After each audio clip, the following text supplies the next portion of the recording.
Fear not, Ranger, Barbarian, Rogue, Paladin, and Artificer. I am Dungeon Master, your guide in the realm of Dungeons and Dragons. But you may call me LastHPHero, and you have found your way to TPK Roleplay. Rolls off the tongue quite nicely once the audio is working. We are very near to the midway point of the 5th edition adventure module Curse of Strahd and have come over to join the wonderful folks over at TPK Roleplay. If you are not in that Discord and if you are not in that community, then I am certain that someone would send the command to put the Discord link in there because it's a wonderful place and you should come and check it out. As for us tonight, you have found your way into Barovia. The question is, will you survive long enough to find your way back out? First and foremost, no attempts to make this story child appropriate have occurred. While necessary changes to problematic material have been rewritten, this is still a dark and stormy gothic horror story. This actual play podcast, actual play stream, contains adult language, descriptions of violence, some light gore, scary images. If the players misbehave, there will be clowns, and generally speaking, a great deal of darkness. Our players are here to bring the light. Safety tools are in place for the players, but you as a viewer do not have such a luxury. So if you know of any sensitivities to any of what I have just listed, please keep an expeditious retreat prepped and ready.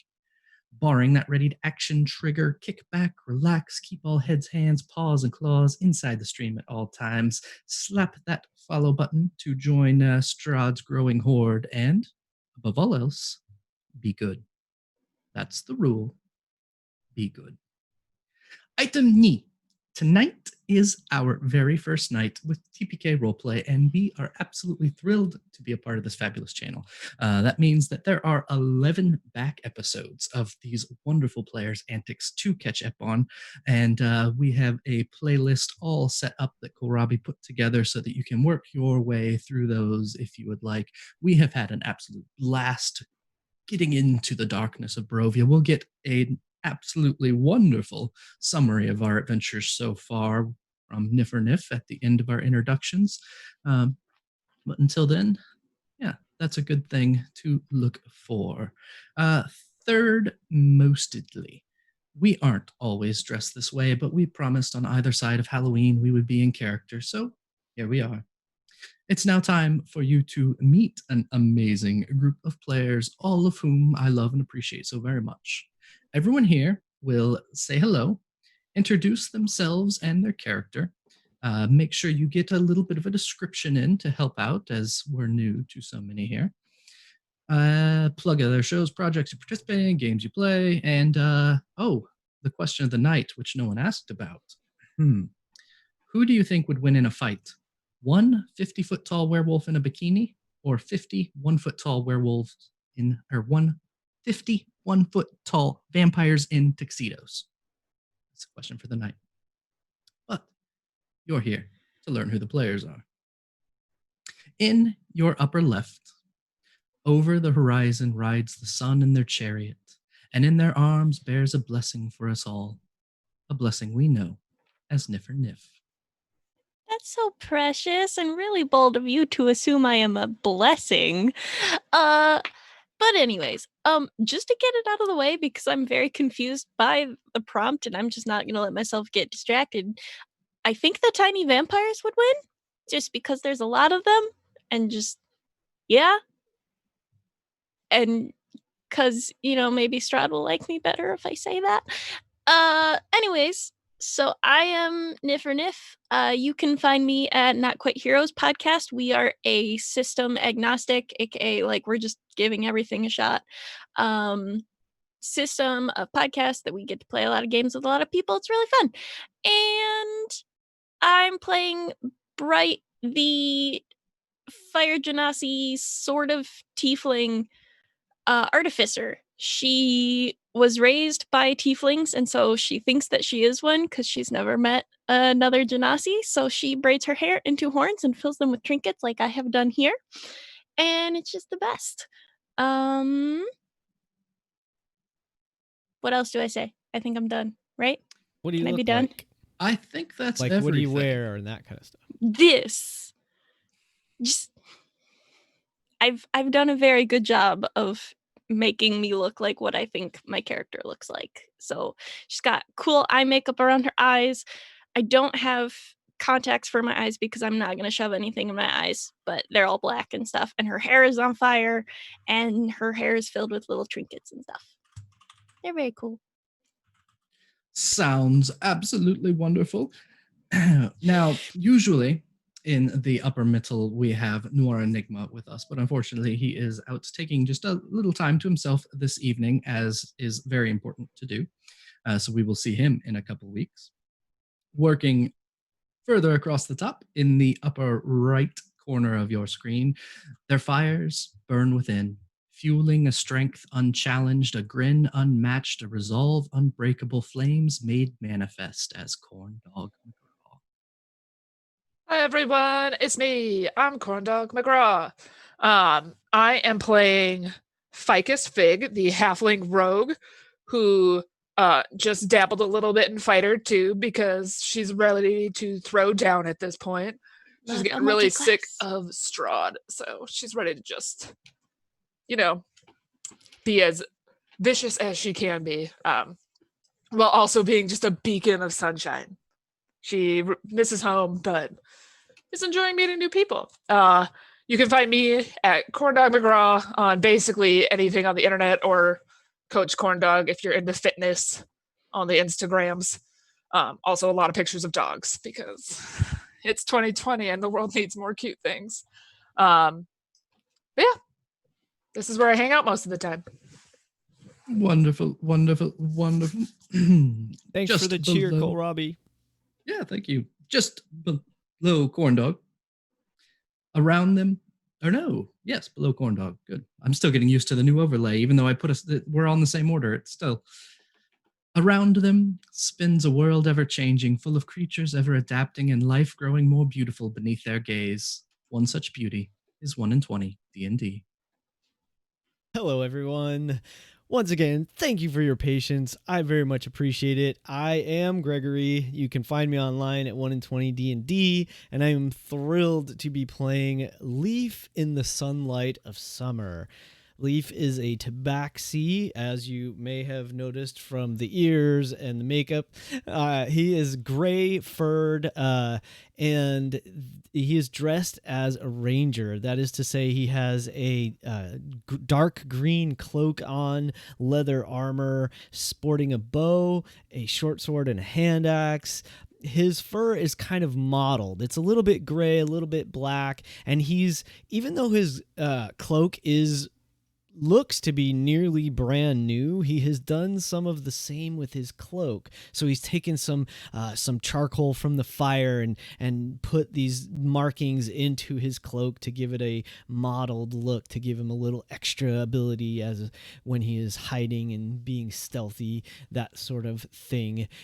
He is a sharpshooter, so he's pretty amazingly skilled with that bow, but he's still learning, and he is a monster hunter. He has found that there are many prey here in the darkness of this land that are not of the living, which are an abomination because they're not of the natural world. And he's made it his mission to rid this land of such things. So that's Leaf, that's me. I like giants, so giant vampires sound kind of cool.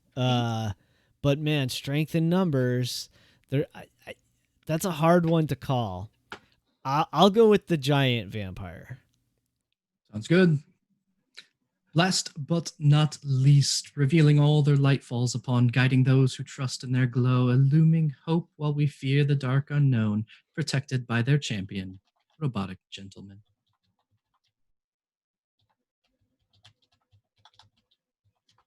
Hello. Sorry, this thing's a bit hard to wear. I'm robotic. I try to keep in theme as I am a warforged for this campaign. Um, I did manage to get the face down, but unfortunately, due to real life circumstances, I had to turn in my plate mail. I'll do a little bit of just simple leather padding, level 1 today. Um, I think Solaire just simply put I tried to start him off as a robot a warforged, whose first time real out, sometime, trying to learn from the world, but, um, at the same time, he's, trying to think of the best way to put it. He's going to come to his own conclusions about things based on what he already knows and what's going on around him. He's been through a bit of roller coaster these last couple of days, learning a little bit of resentment and anger, and actually having a bit of remorse for the stuff he does. But all in all, the one thing he always wants to do is bring the light. So that's all. That's how we're gonna roll him. Absolutely wonderful. Thank you all so much for those introductions. Now we have to bring you up to speed as to where we have been and what we are up to. So we place that in the wonderful and capable hands of Nifferniff and the Unicorn Journal. Hi, I have a quick question before, Yes.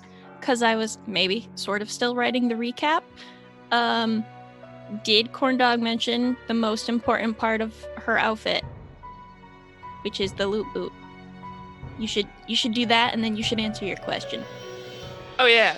Okay, so I didn't really talk about my ensemble. It's very simple. I'm also the only human Horrible? flesh adjacent looking being as a halfling. I don't like I the have- term flesh adjacent. Flesh adjacent, all right? Like, I have skin that falls in that weird humanoid, but everyone's humanoid. I don't know the way it works. I don't know. I look kind of normal. You could see me in a Tolkien film, and I would probably be cast as a hero. So that's my skin type. All right. And then I am wearing normal clothes, but I've got boots to cover my feet, but also to store all the loot. So I am currently wearing magical loot boots that are keeping all of our extra supplies, because, when you're your a basic white artificer girl and you go out handsome? to a club, you keep all your stuff in your boots here in Minnesota, because we have to wear boots for 7 months of the year to stay warm. So I will be wearing the loot boots, and now that can be discussed in the recap. It's important, okay? Your artificer takes very good care of you. That is Makes you true. a I loot also boot. got like a magical dagger and stuff like that. And vampires for the question of the day. I think the vampires would take the werewolf quite easily. Yes. Okay. Now I will assent to giving a recap. Normally, I do it in this awesome, fuzzy unicorn journal. But there was just so much to cover because we got to catch you all up on everything. So I did it on my phone. So, listen up, everybody. Hello, it's me with the recap. This recap is fueled by not enough sleep and absolutely no going back to watch the episodes from 3 months ago to ensure accuracy, so here we go. We're playing Curse of Strahd, some spoilers ahead, but I tried to be vague, but it's no ordinary Strahd. No, because this one, there's a baby. See, it all started when 5 adventurers all got invited to a party. There, they got asked to take care of some zombies, which led them to the Vistani family of Bright, a Genasi artificer who's stalked by zombies whenever they venture out of Barovia. The Vistani brought them through the mists and told the group to meet up with them again later, for plot reasons. Some spooky children asked for help in their totally not haunted house, where the gang found a puppy, and also maybe a cult trying to sacrifice a baby. The group noped that and took the baby for their own. Mostly the Uther, the Goliath Barbarian, took care of that. With everyone contributing, he was named Tobias the Mote in the Darkness, and he is the entire focal point of this. Back on the trail of pursuing the Vistani, the party arrived in the village of Barovia. There they met the current burgomaster and his sister Irina, who were trying to bury their father in peace. In attempting to help, the group uncovered some dark secrets in the Temple of Lathander and created some messes while trying to help the Warforged Cleric, Solaire, repair the protection that it offers to the land. Tobias was discovered missing, and that's why you never leave babies alone with NPCs. Strahd believed he has some sort of entitlement over Irina, and the group took her with them to see the Vistani about what they can do about both matters. The Vistani seer Ava gave each individual a prophecy that would help them defeat Strahd more easily. The group headed toward Vallaki to start gathering information, encountering a cursed windmill where they recovered Tobias and a few more children from a coven of witches. Ficus, the halfling rogue, snuck back to burn the windmill down, resulting in a near-death fight. The party agreed to cut through the woods to shorten their journey, led by the Tabaxi ranger Leaf in the sunlight of summer, and they reached Vallaki, where happiness is enforced and you should always smile more. They met up with a different tribe of Vistani who acted way different than the group we're familiar with, and they appeared to be kind of following Strahd himself. We returned to Vallaki and entered a temple, where I think we just met God. That The end. brings us up quite nicely and picks up right where we left off, which what we are going to do is, as we ended our last session, Sol was taken in to meet with this matron, this keeper of the orphanage. They had their own conversation while the rest of you were left in the narthex, so to speak. So we're going to pick up right there with Sol still in talking with Sister Belasco and the rest of you in the chapel itself. Now, to fill you in on the look, this looks very much like the Chapel of Barovia, except on the back end, there are doors that lead further into the orphanage itself. So what we had just happened was Ficus had overheard half of a conversation, only Sol's part, and I would like to know, while she is listening at the door, what are the rest of you doing?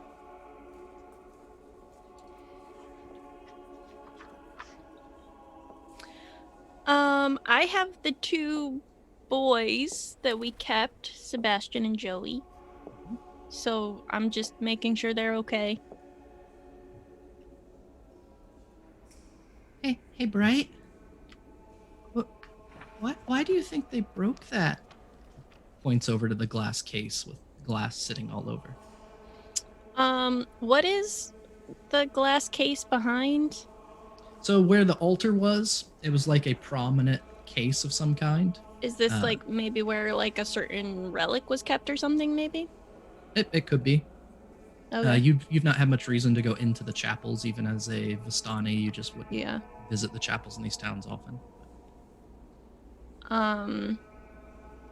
I will take my little adopted children over.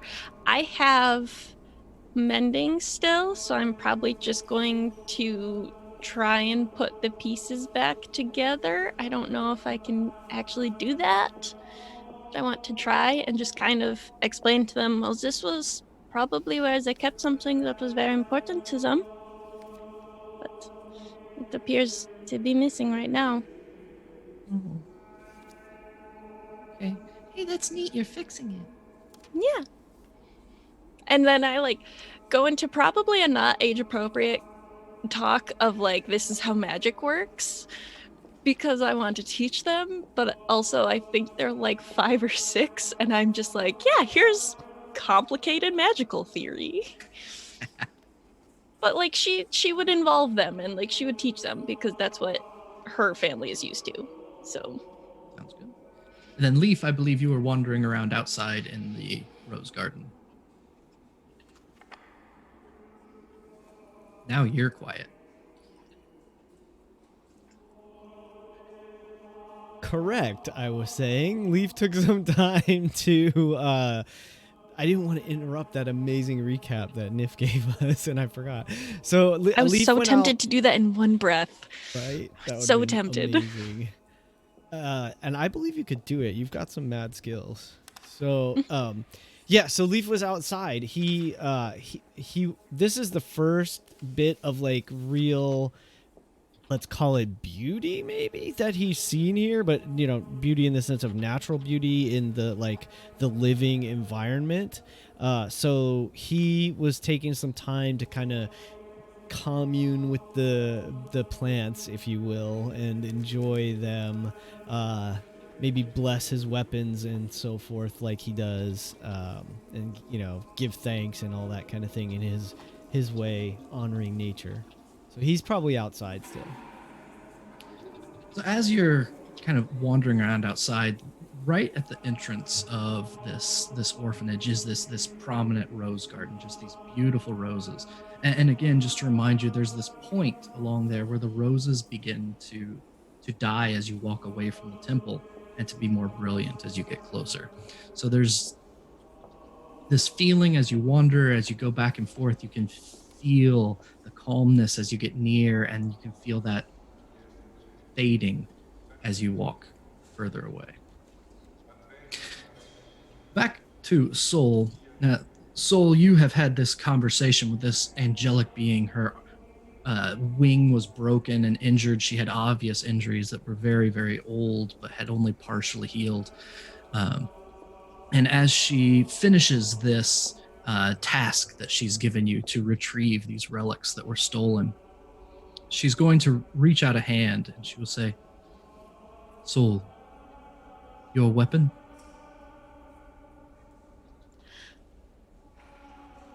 So, hands there, both arms extended. His warhammer.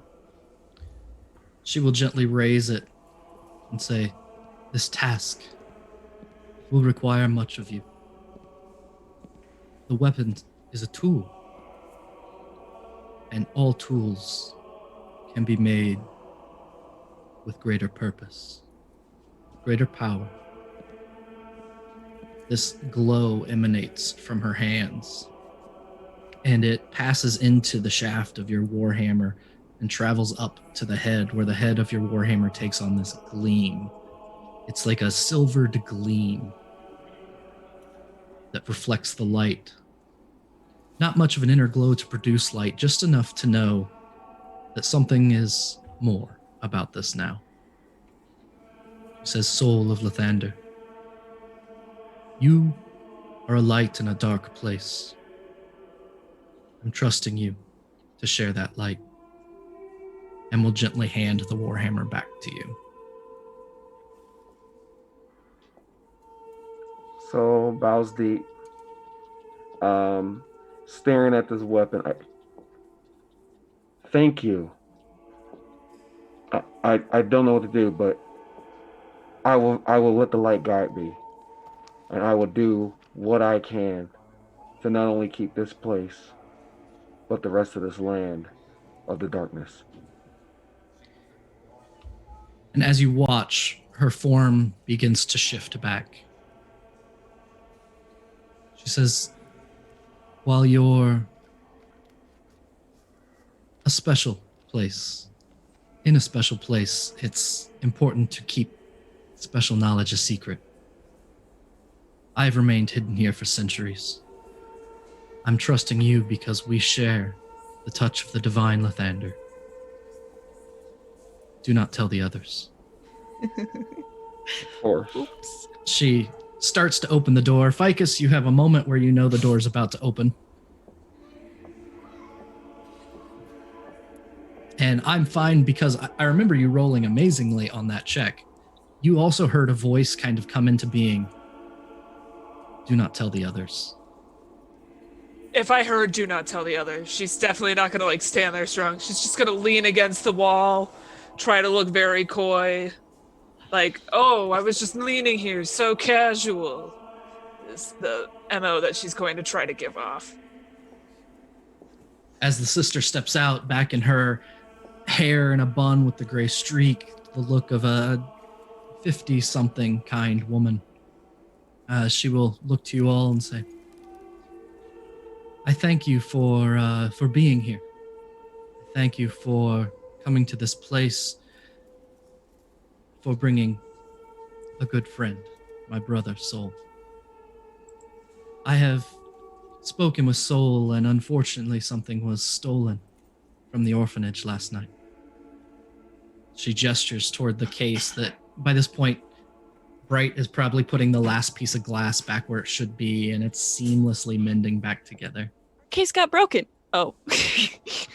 And Joey is looking up just like dumbfounded. He doesn't understand a word that you said, but is impressed with the magic that happened in front of him. Well, eventually someday you will understand. Sister Belasco will pause for a second and she'll look your way and she's like, well, thank you for that, sincerely. Yes. I was going to suggest checking around here for clues, or perhaps speaking with a young girl named Yeshka. She's been hired on at the Petrovna house. Her first day was today. And she will have seen something in here? I truly believe she did, but she left without telling me. I tried to get her to share. She refused and ran off. She didn't want to risk her new position at the Petrovna house as a maid there. I can understand. She's been here at the orphanage for years and now is old enough to go and find her own way. She doesn't want to risk that. She doesn't want to risk losing that. Mm-hmm. So I'm sure she's someone to talk to. We would not want to risk her job either. Do you know where she would be besides at her job? Would she return here for the evenings, or? No, she'll be staying at the Petrovna house. Okay. They'll take her on permanently. Okay. We will figure something out.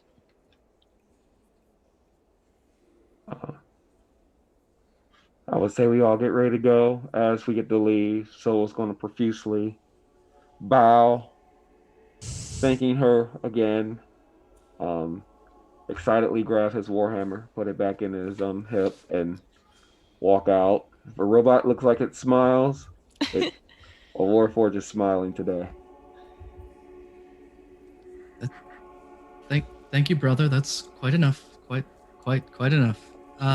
You'll find the Petrovna house. It's not far from the town square. Ask around. You'll be pointed there shortly. Is there anything else I can do for you for the moment? If you don't mind, I'm happy to keep an eye on the children for you. That is very kind. Thank you. But we've had a few instances of mistrusting people with them. So I think they should stay near us for at least a moment. I can understand your reticence. Barovia is a dark place. But I promise you, this is a place of safety unlike any other. Soul turns to the group and says, I think this time will be different. If you guys do trust me, I do believe the kids will be here, and it won't be a repeat of last time. This place is still sanctified, for one. I think Leaf might come in at that point, actually. Brightest just giving you this face of, don't make me argue. And, yeah, he maybe heard the last few things that Soul Air said, and kind of like he'll shake his head as yes, there's something magical about this place. It's the first location in this strange land that feels right. I'm sorry, I can't explain it better than that, but it feels safe.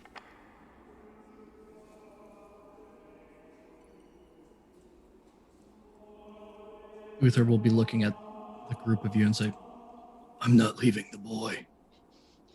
Dang right. We are going to be the worst helicopter parents. I could care less about the others. Leave him here. As Well, long as Tobias is safe. if we take Tobias with us, that's, I Tobias is suppose, coming what with you us. had committed to.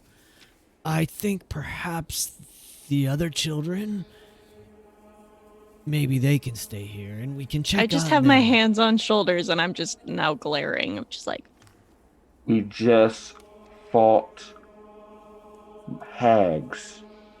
We cannot take kids with us into battle. Trust me, they'll be safer here. You have my word.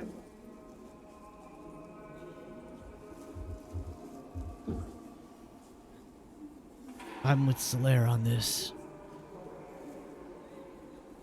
Until we've cleansed this land, a place like this is probably the safest place they can be. With us, they're just going to be constantly endangered. And possibly even with your family, right? They may still be in danger.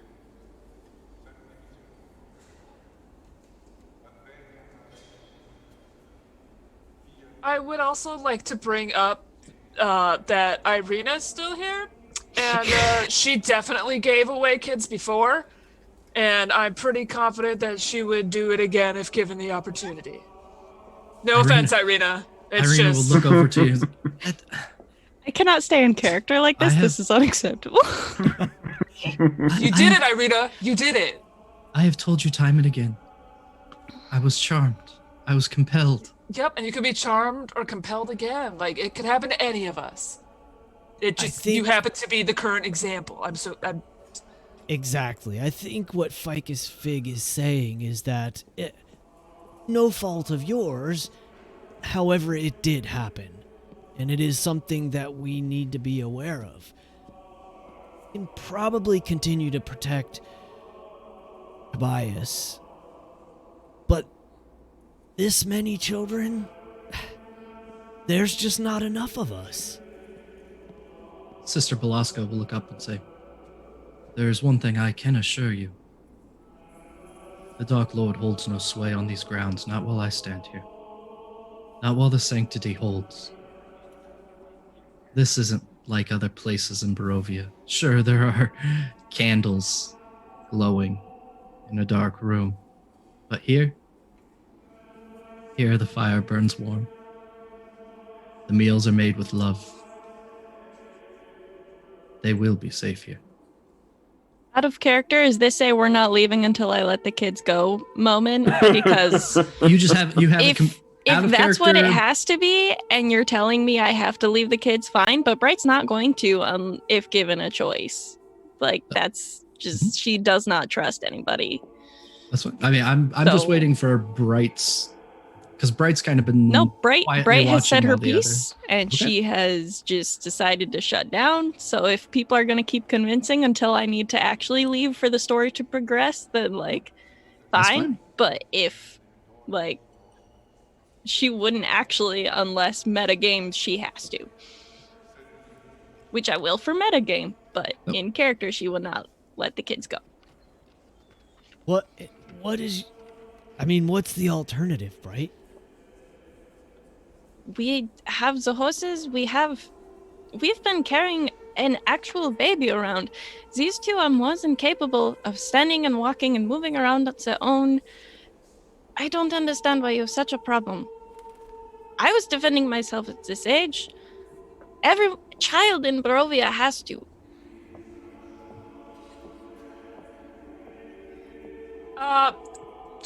What if we do this? Because we're not leaving right now. Like, we're not leaving town. Mm-hmm. What if we let the kids stay here while we go explore a little bit? We come back in a few hours after we've talked with some people, because maybe kids shouldn't be around for these conversations we're having. But we check in with them and see how they're feeling, because, most notably, we've noticed that people tend to become withdrawn or feel really upset or tired or exhausted. But maybe if they feel a little bit of life, maybe if they feel a little happier, actually happy, not haha, we're in a town and we'll kill you if you're not happy. If they're actually happy in here, maybe we let them make the choice. Because like you said, they're able to defend themselves. You were defending yourself at their stage. Maybe they can make this choice too. If they want to come with us, maybe we leave it up to them. Look, Bright would have asked before, but she definitely feels like the kids would be railroaded by the GM to stay, so. But yeah, at this point, she will just kind of she will just kind of spin around and like kneel at the kid's height to be like, you have not been in a good place, Yes. and we have been trying to keep you safe. Where would you feel safer? With me and my friends who can defend you and keep you safe, or with this person here who you just met? And yes, I am wording it very biasedly. Irina will have crossed her arms as she heard you word it that way to the kids. Yep. I don't know. I don't know. Do you want to decide, or do you want us to decide? Can't. Okay. All right, Soul's gonna relent. Soul's gonna look like, let's just keep him a bit longer. We'll always have this as a fallback. We are just walking around the town anyways. It shouldn't be too hard to keep them safe this way.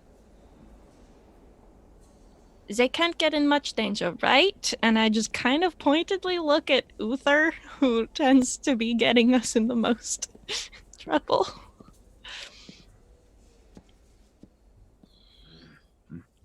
I guess they'll be fine.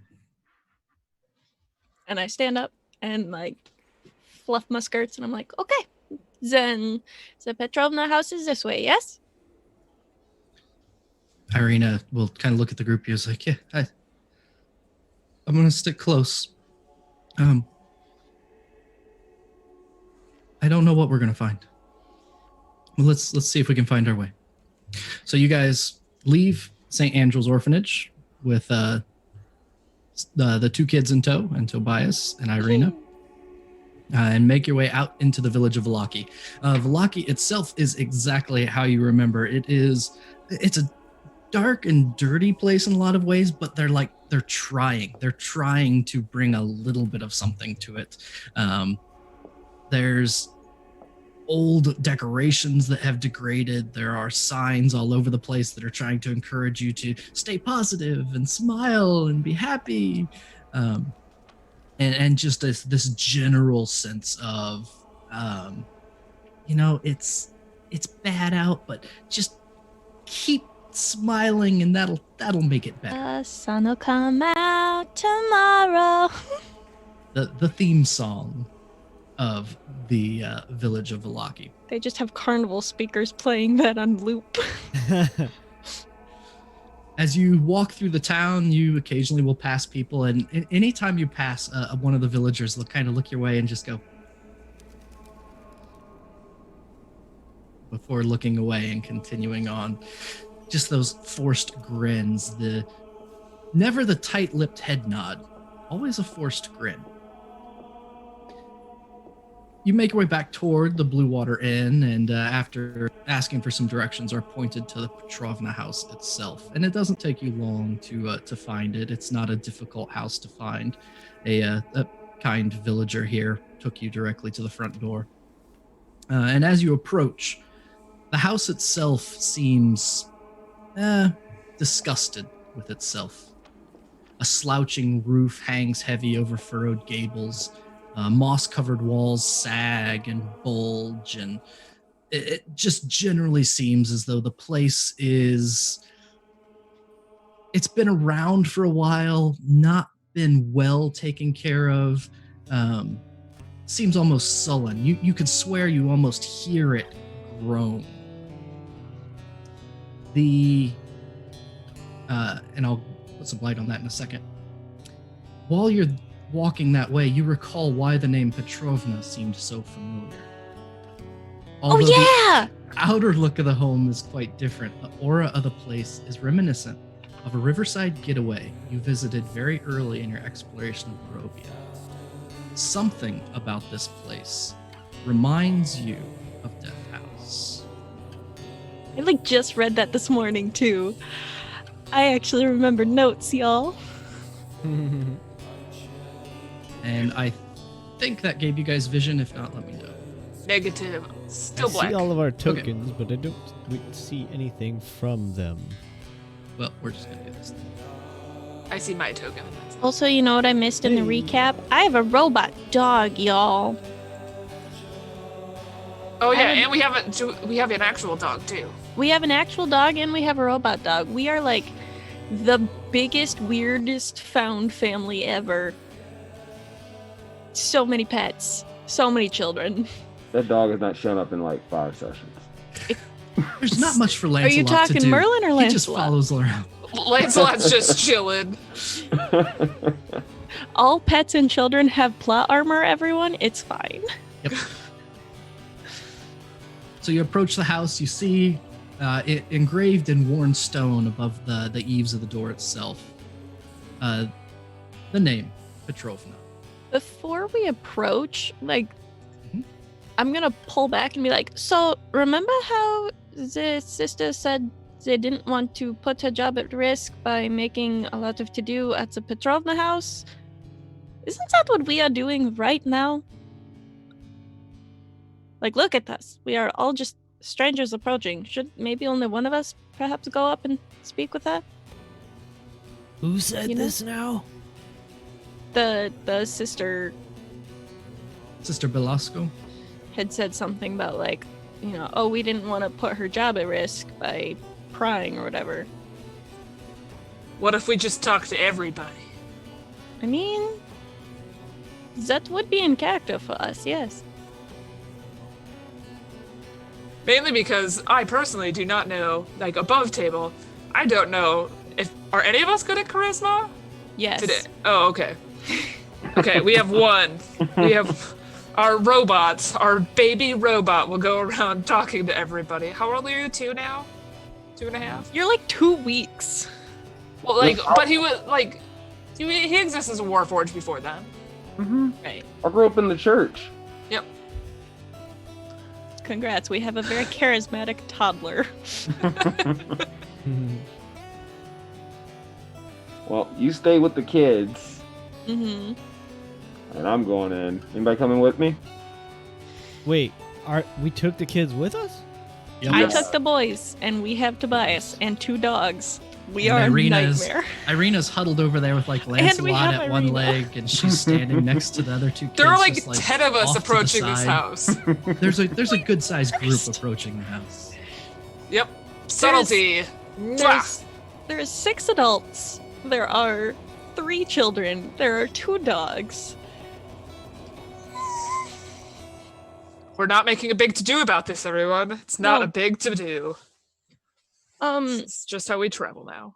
but while I'm thinking of this, I'll pull to the side and be like, Ficus, could I perhaps see your boot a second?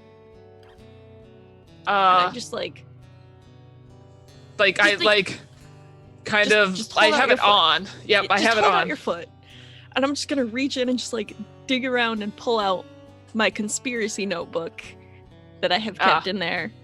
And I'm gonna flip through because we have letters that mention the Petrovnas. He was in her cult. Oh. Yes, I remember. He was this. one of those bored folk that just decided to join a cult one day. They were like having an affair or something, or in the cult. I'm gonna go look at the notes. Or like her number 2 guy or whatever it yeah, was. something like that. To the notes. To the notes. So you're saying I should start off with, I'm the guy who burned down his mistress' house. Mrs. As- Petrovna. As you are going through those, this is one of the notes that you find. That Yes, thank you. found In It digging was through. yeah. They're vaguely, maybe not in the cult, but like pretty sure they're in the cult together. Oh, she was invited to dinner. Mhm. With the Dark Lord, Mrs. Petrovna was. Mm-hmm. I expect the innocent sacrifice will achieve my desired result. Your husband's assistance acquiring the offering and removing my other problem is greatly appreciated. My thanks, Mrs. Elizabeth Beth. So, Soul, perhaps be careful when you go speak with them. I don't think they could eat me. That is the spirit. Go on with what you wish. All right. Well, so I'm going by myself. No, I'll join. All right. To be an intimidating presence. To Split be the party. muscle. You know, a new buddy now. Oh no, we have good cop, bad cop, and it's just No. metal cop, halfling cop. It's metal cop, sneaky cop. So we've got like the clang and bang cop, and then there's me who's just like, do, you don't notice me. Hopefully. Mm-hmm. We'll see how it goes. Loud cop, sneaky cop. Yep. The two of you approach the door itself, look around, and there's a pull bell to one side. Other than that, it's a closed door, but it seems old and worn, well made, but not particularly, new or nice. I'll get a ring. Ring the door, and after a few minutes, a few moments, at about eye level, a small window snaps open. Two gray eyes look at you. They get really close and look down at Ficus down below. What manner is of your business? I come from the church. I seek one of your servants for a small inquiry. It will not be much time. Which servant do you wish to speak with? What's her name again? Oh my gosh. All of them, actually, all of them. We are here to back speak to all of your servants in regards to church-related business. Please and thank you for your hospitality and assistance. You two give me a persuasion check. Either each of you make one or one with advantage. You make that with advantage, please, because you do not want me to roll this. This is my dump stat. Thank you. We in fact have loud cop, it turns Didn't out. you say that you were here with high charisma? No, No, I was the one. not me. I'm here for sneaking around the house if we get inside. There you go. Here for 18. stealing things. 18. The window snaps shut for a moment, and a few moments later it reopens. It doesn't reopen. You hear a rattling of locks around the door. The door opens, and standing before you is a valet. He's probably in his early 30s, rather plain-looking fellow. Why do you need to see the servants? Simply put, we are on a mission from the church. It is just a simple matter. No longer than 5 minutes of your time, trust me. Come to the kitchen. I don't want you disturbing the lady. I'll bring everyone down. He leads you through a door and then to the right, this direction, into a kitchen. And as we're going, can I just ask Ficus real quick? Do you remember who the lady that we're supposed to talk to? I have no idea, man. I I forgot wasn't her name. listening. You dummies. So All Can of I- the information okay. right here. I was there for it. You aren't doing anything. I was there for it, and I'm actually quite smart. It's just I, as Courtney, do not remember. Is there a way? Because I have an intelligence of 8 as a human, but Ficus has an intelligence of 16 as a halfling. I So was would honestly Ficus have distracted. recalled who It's this is supposed to be? Almost funnier if you don't know.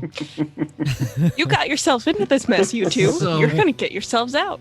She wasn't one of the ones discussed in the meeting with Solaire, was she? No, so Okay. her name's Yeshka. Yeshka. Okay. But you didn't ask what she looked like or anything No, else. So we all didn't you get have any of the is details. all you have is her name Yeshka, and that she is her first day at Petrovna House was today. Perfect. So I'll remind Soul of that. Also, Soul, just real quick, they're not supposed to know that we know that she's here and stuff like that. We're supposed to be keeping her on the down low. So we Halik probably is shouldn't just like single her out. The valet is right next to you. Oh It's shit! not a I would not have large said that. Never mind. I would not have said There's- that with the valet. I I'm thought the fine- valet went to go get everyone. Not yet. So he leads you Okay. into a kitchen. So you go into this spotless kitchen, and there is a very tall, very thin man who is preparing food over at the table. Halik, what are you doing in my kitchen? Well, these two, they are here from the church to talk to the servants. Why did you bring them here? We're not going to disturb the lady. Just keep them occupied. Fine. And Halik steps back out to this main entryway that just brought you from, and you hear him going upstairs behind you. Hi, Halik. I'm Davit. David, sorry, Havik just left. Yep. Okay. Yes. Hi, David. I'm Ficus. How are you today? Busy. Do you need help? No. I'm really good with a knife. Take your word for it. Thanks. So I was I just know. gonna watch. Eyeballs, soul. I gotta give him a cheerful look. Good evening. Just like slightly cock your head. What are the rest of you doing outside the house? You gonna do anything or just wait for a bit? Dying of laughter, apparently. Keeping an eye on the children, I guess. No, they're fine. Actually, I mean, this might not be the best time for it, but Leaf has been really wanting to ask Irina questions. Yes. And has let's just grill her. been looking for the, for like the proper moment to start Absolutely. asking her question. He would probably I was thinking about you this. gotta ask? Gregory was thinking about this. If he wants to ask, like in privacy or with the others, I think he's probably leaning more towards, well, rather than having to repeat stuff, maybe it's just better to have. So he's probably just in his own head thinking about, like, we need a time, we need to sit and talk. There's so many questions. We're not getting any answers. What is going on? I'm really tempted to make this situation like even weirder by just sitting down on the front lawn and starting to do the blacksmithing silvering weapons process. Nice. Just like set up a little anvil and just start going. But I'm not going to because it takes a spell slot to put it back, and I might need it to rescue those two. Yep. A few minutes got you. I pass. think So we'll I guess just we're be just keeping an kind of- eye out, like Nope, that's fine. listening intently. Maybe I'm trying to check look windows. nondescript. Like, maybe we have a ball and we're playing with the dogs and the kids just to kind of make it look natural. At least it's a few minutes pass. You guys have a little bit of time with the kids out there in the street, and Leaf looks conflicted about something. Back to Soul and Ficus in the kitchen. After just a few minutes, Halik comes back down, and with him are two women. One is a young woman, probably not much more than 18, 19 years old. And the other one is an older woman in her 40s, early 50s. They're both dressed in simple clothes. Halik brings them into the kitchen. He looks at you. Okay, this is everyone. What did the church bring you to say?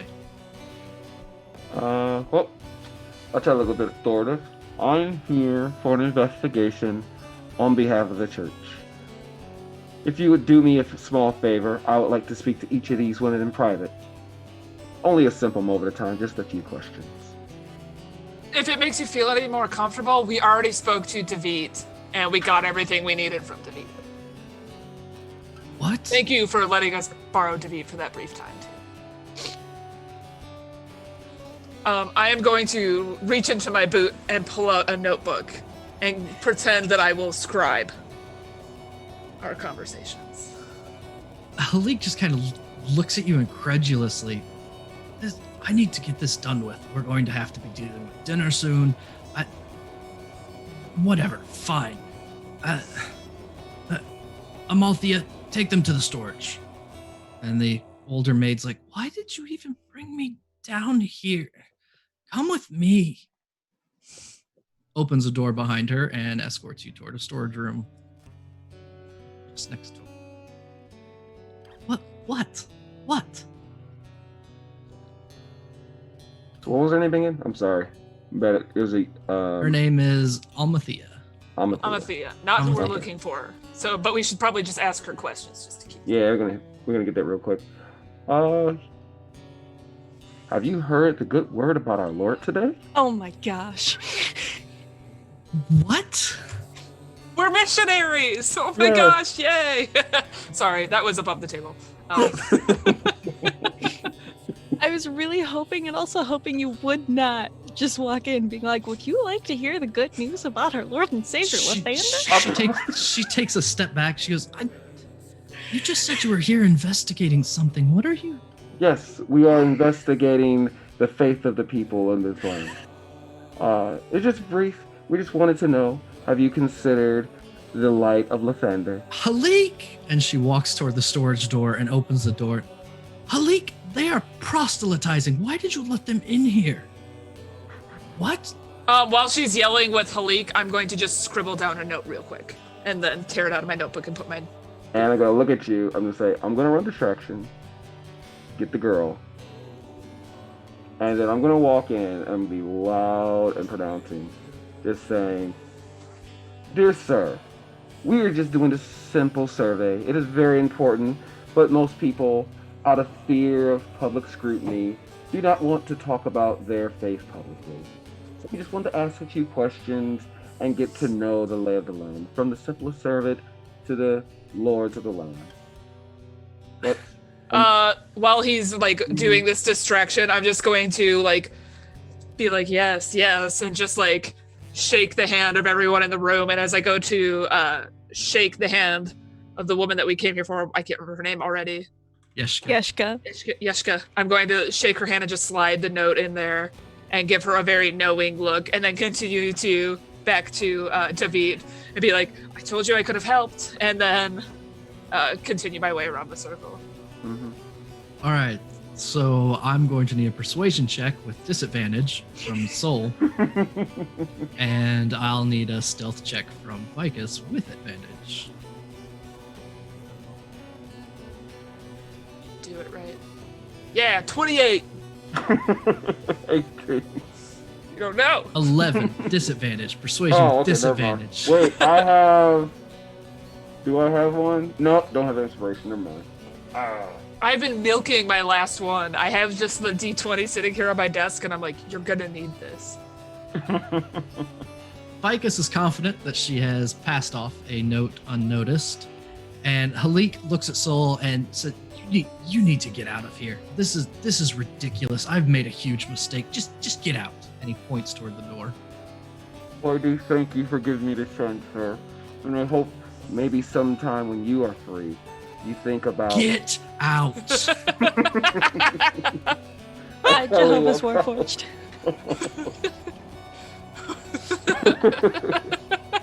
He leads you back to the front door, sends you two out the front door. The door slams so hard the bell dings a little bit, and you hear it lock behind you. Well, that could have went better. There was a question from the chat if they're allowed to give advantage. I believe so, right? Yeah, you can. But why would you? Yeah. Why would you do that when we could have scenes like this? Going Just- in, all right, we got this. I'm going to be good cop, sneaky cop. Uh-huh. You can use the channel points however you would like. I think everything is set up the way it should. So, Solaire, you have advantage on your next roll. I appreciate you, says Sarah. Thanks for heck a lot. So, what does the note say? The note basically says, burn when you're done reading this, because I'm sure there's a fire in that kitchen somewhere. And then it'll just kind of describe where we are and says that we would like to talk on behalf of The missing artifact. yes, like we need your assistance in finding the missing artifact, or something along the lines of like we were told about you by Sister blah, blah, blah. But something that's like very short, because I wrote it very fast and very much like, burn this, get rid of this immediately. So that way she doesn't get in trouble. And I know I was sneaky enough in my heart. I'm like, oh yeah, so stealthy. So I hope she can get away with it. So give me a persuasion check with disadvantage. Excellent. Ficus. I'm so good at this. Here we go. Dice be Persuasion. in your favor. Okay. 4.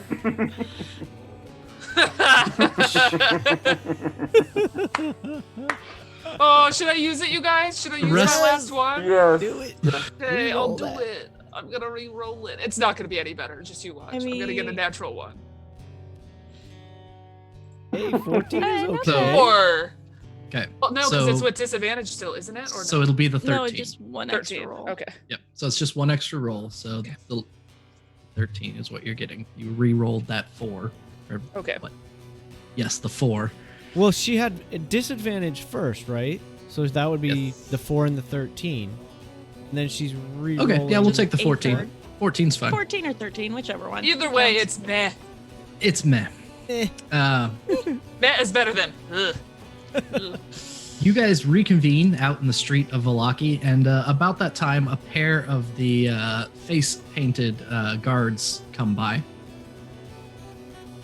And as they start approaching, they kind of pause for a second. They look at each other.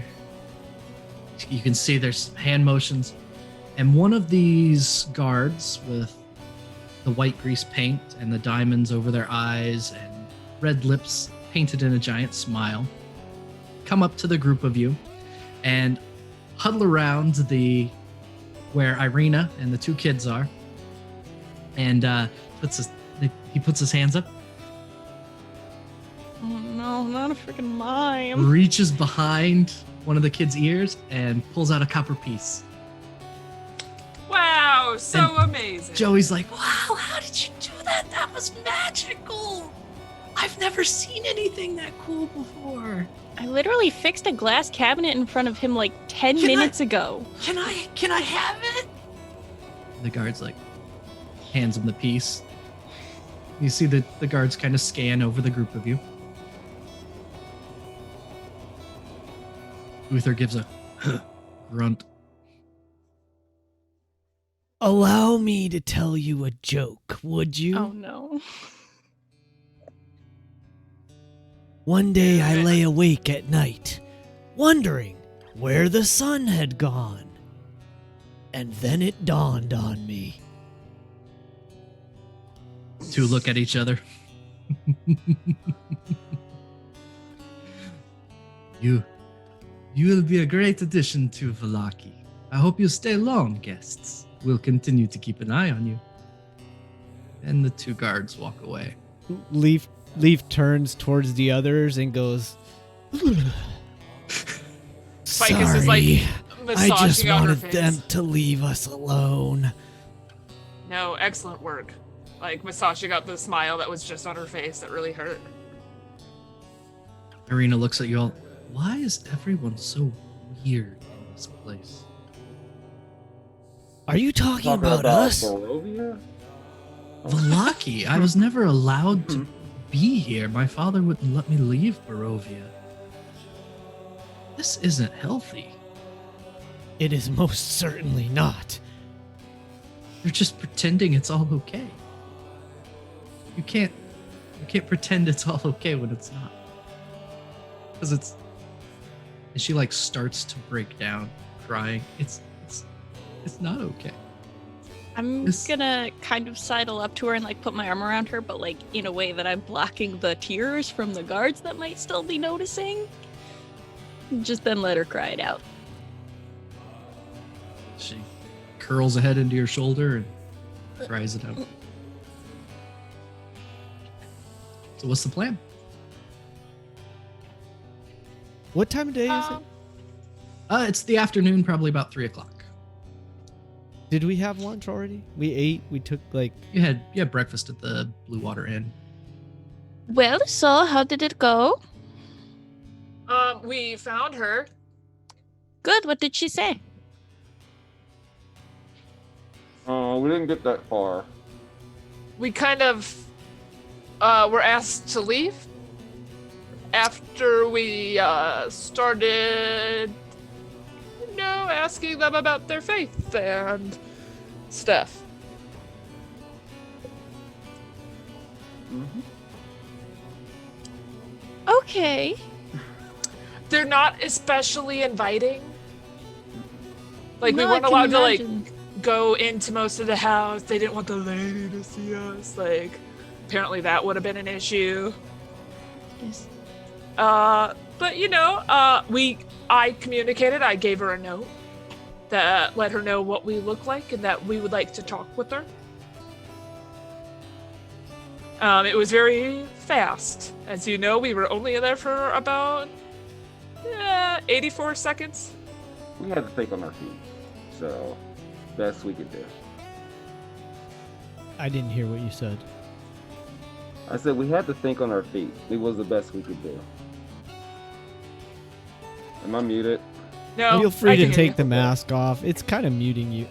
It's like a little hard to hear you. But you don't have to. I don't want to be left out. There we go. There. Nice. Bright, correct me if I'm wrong. In this land of darkness, isn't this place a particular den of evil? The correspondence and the books.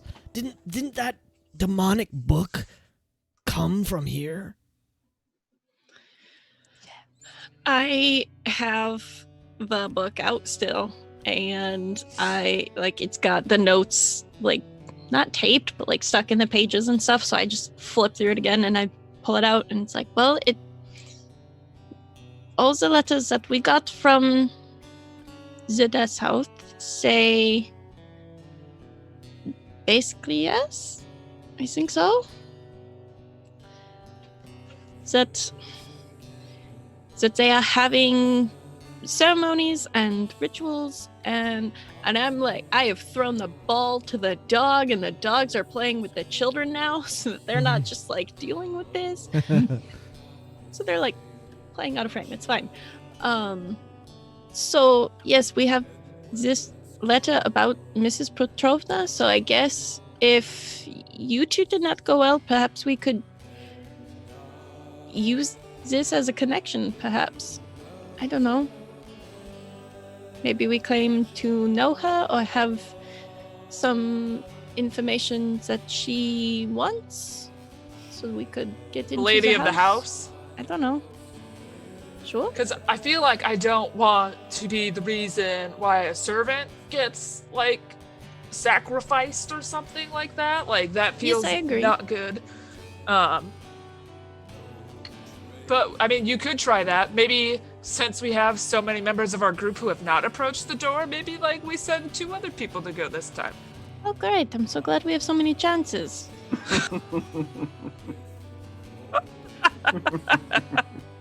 We deserve that. Yeah.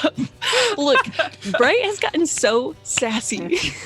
She did not start out this way. She was the meekest thing in the very first episode. Yeah, and then we kept effing with your You life. have done this to her. I blame Uther. I blame you. You in particular, Soul. That's fair. That's fair. Uh, I have Anyways. messed up a couple times so far. so we're out on the street at this point. Yep, just Yeah. out in the street. I mean, it's a good-sized town. There's people around. It's not all that unusual just to be standing about. Yes. While you're there, you can see a group of people going by and replacing some of the flyers. They're Hooray. putting up. They're taking down flyers about the Wolf Festival that just took place, and they're putting up some kind of different flyer.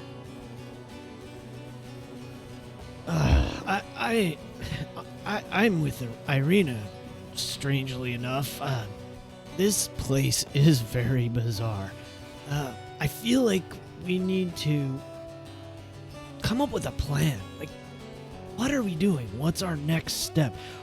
Is this woman going to make contact with you now?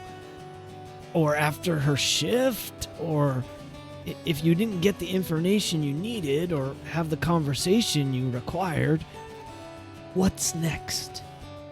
I have so many questions, Irina. I feel like we're missing information and we can't make good decisions without it. Well, I'm happy to answer any questions you might have. Yes, but not here in the street, of course.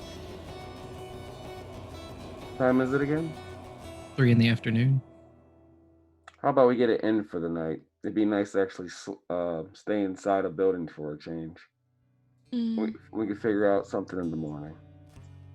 They'll give her time to make contact if she chooses anyway, and we can go from there. How will Yes, she know to how find us? How did you say for her to meet us? I am a Ficus?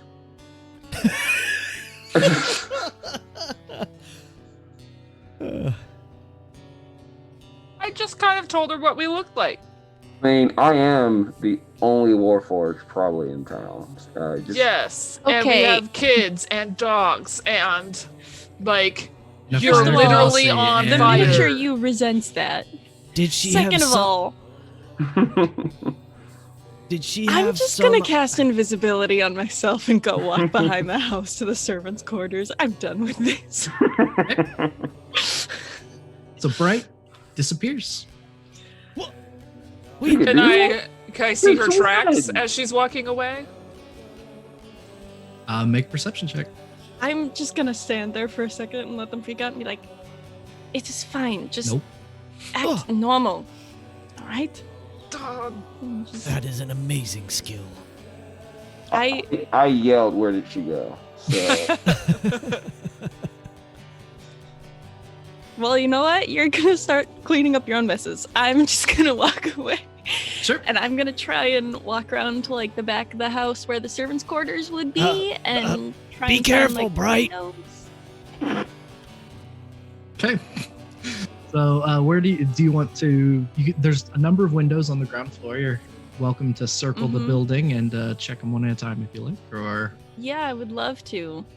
I would love to do that, and just try and find a youngish-looking woman. okay. So you go up to That looks like a servant. the front room. You look in. It seems to be a very nice dining hall. In the back of that room, sitting in a rather comfortable looking chair, is an older woman, very drawn features, very sharp cheekbones, very sharp nose, very sharp brows, just lounging in a chair there. Mm-hmm.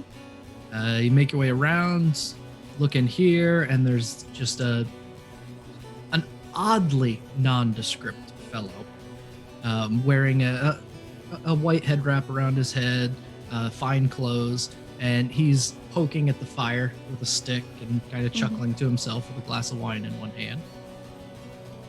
Yeah, you go to the back and you see what's pretty much definitely the servants' quarters. There's 4 beds there.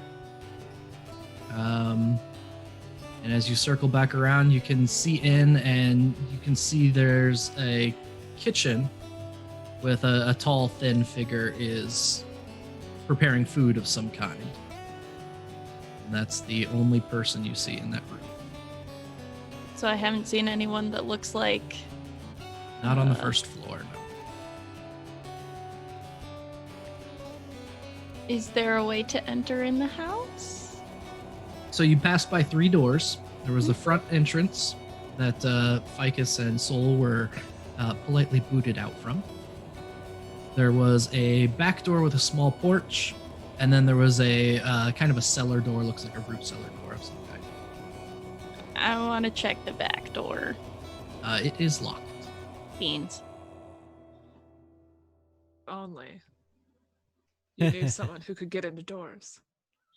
Oh, bummer. You're right. If Wait, only I Don't you have that trusted. ability? If only I trusted somebody to get into doors. And Can't not you go pick proselytizing. Hey, I thought we needed to Bright get can out pick safely.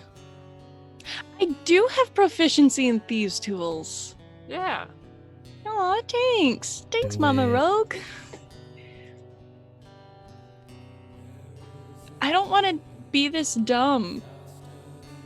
But I also just... You really need to get in.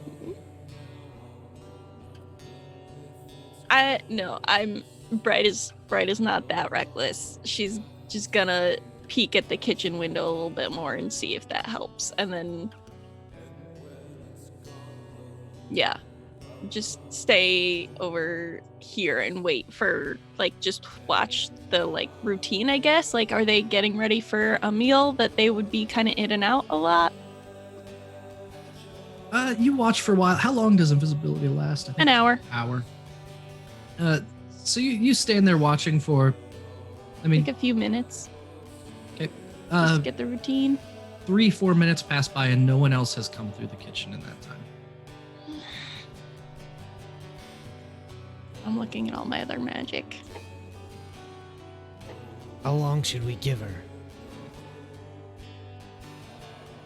Well, we have a couple options. Since she's invisible, we could wait till we see something, like her pop her invisibility, or we could wait for her to scream, or we could just walk the opposite way we think she went and maybe run into her. You could also call a distraction by breaking in. That's an option. I'm not sure that Bright would be a fan of it. You're Yeah. a paladin. She's already mad at me, and none of that's evil. I'm doing it to rescue a friend. Breaking and entering isn't illegal. Or isn't evil. Saving a friend in trouble. Look, Bright doesn't have a problem with that. She's just not gonna do it because she's not reckless. She's also kind of mad at me at the moment, so. I'm not gonna say not mad at you, but I don't think she's as mad at you as she thinks she is. Bright's gonna wander back as they're having this discussion, and again, just stand in their presence for a minute or two. I'm fine with you walking up at the moment that Soul says, I could break in and cause a distraction. Yes, that would work well. Ugh, What? Ah! how did I not hear you? Don't do that. Bright shrugs, but you can't tell. Quite So- good at that.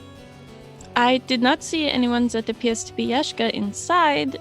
Did you see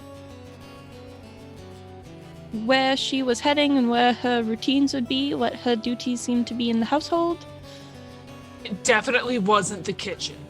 Second floor, I believe. I think he went upstairs to go get them. Okay, well, I cannot reach upstairs unless, I could toss you. you could. Is there anything like climbable on the outside of the house? Like, are there any vines or anything like that? No vines. The house is a shingled house, so there's some loose shingles around it you might be able to use to get a grip to climb up. But A balcony. Yeah, is there a balcony anywhere? there is no balcony in this house. I mean, there was a back door and a porch type thing, but it was locked, so I didn't go into it. What about an open window? Did I see any open windows? Second floor. There's windows. You didn't try any of the windows, but I Yeah, did there's a not number try of any windows. of the windows. I wasn't trying to give myself away at the moment. Well, you're invisible. I am very astute. How much longer can you stay invisible? About half an hour? I can climb to the roof without much trouble and provide a rope for you if that's what you wish to do. I could also go on the roof without climbing. Huh? I suppose. I don't know that we should be breaking and Irina. entering or trespassing. Irina Maybe looks not up during from playing daylight. with the kids, and she's like, "It's the middle of the day in the middle of town. I Yeah, don't yeah, think yeah, any yeah. of you should be climbing on anything." I wasn't I wasn't going to recommend You were it, suggesting I'm it, yes. literally suggesting I was climbing up the side. Yeah. I didn't mean that it was our best course of action, just that it was an option. It was an option. I agree with Ficus. During the day, Irina, you are correct. You should not be doing such things. But at night, that's a different story. If you were to go back to the front door and they opened it again, I could perhaps slip in, though. Then, technically, they did open the door for me.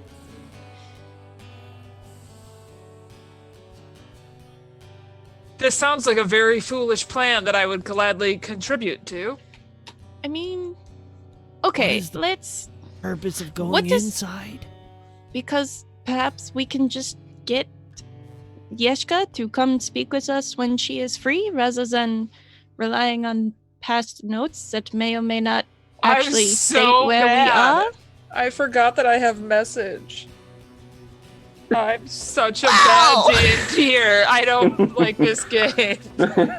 So, you So- just suggest it right now. Let's go invisible door You know- plan. I could just send a message, I guess.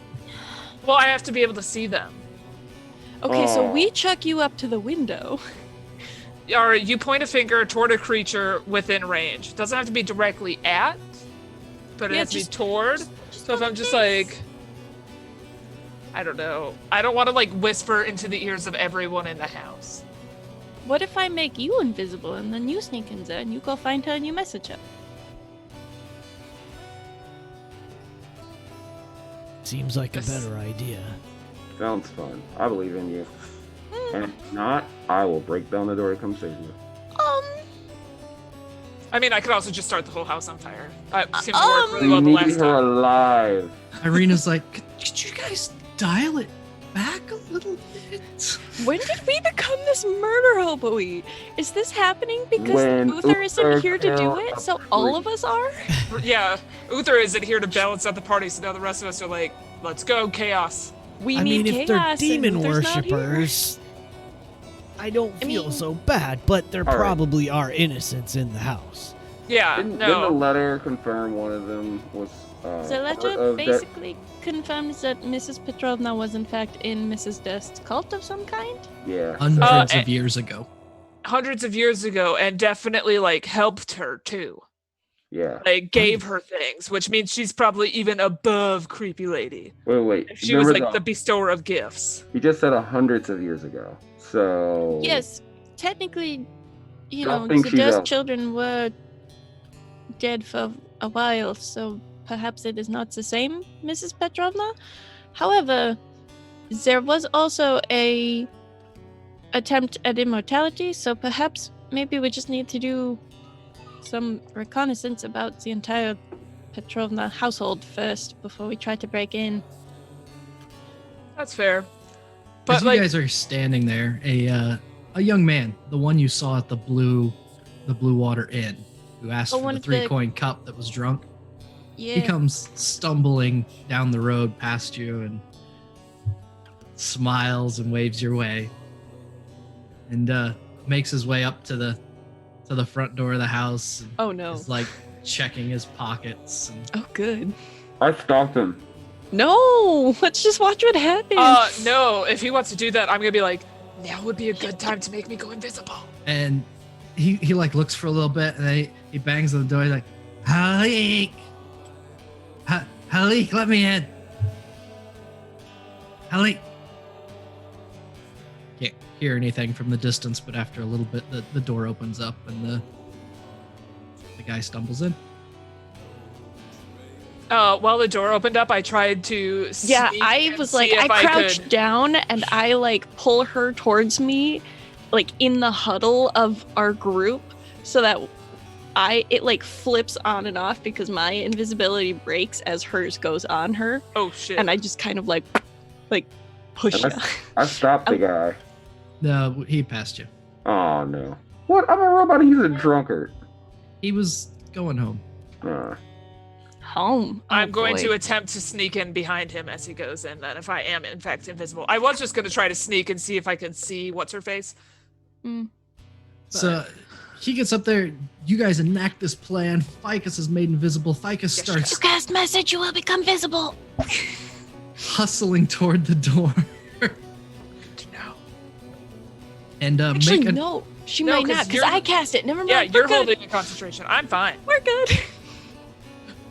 You- We're a mess. This is gonna be such a bad plan. give me a stealth check with advantage. It's gonna work great. Okay, all Look at good. that. And then an 21. acrobatics check with advantage to slip in unnoticed. Acrobatics, not as great. 18. 18. Nice. You're Not fine. bad. You slip by the drunkard as the door closes and find yourself in a small entryway. Halik, the page that you saw earlier, he's kind of scowling. Says, "Master Carl, it's probably best if you Name's Carl. sleep this off early." Halik, take me to bed. He like leans on Halik, and Halik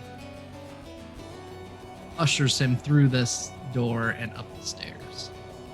I'm gonna do that like weird, creepy thing that you do behind your friends, where you like make your steps like in sync with theirs, so you're like directly behind them, like very close, but like making sure that their foot touches a step the same time my foot does, so that way there's not additional like pitter pattering of noise.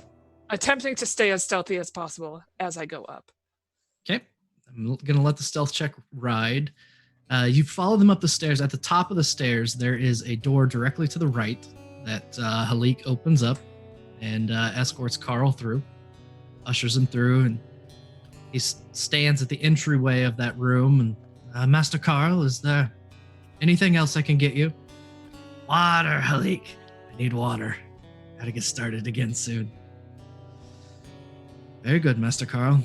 And Halik turns on his heel to start coming down the stairs. Okay, I will kind of like make myself small and just like push myself up against the wall while like watching him go by, but also listening to see if I can hear other people's footsteps. You hear Halik murmur under his breath, "Useless drunk. Nothing like his mother," as he goes down the stairs toward the kitchen. All right, I am going to sneak around and attempt to find Yeshka. So when you get to the top of the stairs, you can hear voices. They were quiet while Halik came up, but you hear the older woman is there. She's addressing Yeshka. The master and the mistress's room here. You are not to enter. You are not to knock. You are not to disturb. When Lord Nikolai would like a meal, you leave it here. She gestures to a small table that's sitting next to the door. Do not knock. Do not enter. You leave the tray, and you go. Come back and pick up the remains exactly an hour later. Do you understand? And Yeshka's like, she's trying to pay attention, and you can see she's trying to rack her. She has the demeanor of someone who is really wanting to please. Like, yes, of course. What do you do? I'm going to wait for just a brief moment until the other lady starts talking again. Anothea, Yes.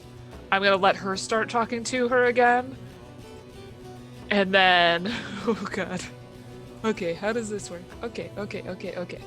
We know how to Dungeons and Dragons. No, it's like, how does a conversation work? It's what my brain is doing now. It's I'm going to just point my finger. So this, yes, not a concentration. So your stuff should all stay input. Don't be alarmed. Okay, you need to know something important. Yes. The spell ends for a target that attacks or casts a spell. Shit. A lose So invisibility. I was right. Okay. As I All right. whispered. Good to know. Then I'm gonna wait and just kind of lurk a little bit and follow. Amathea goes on. This is the upstairs closet.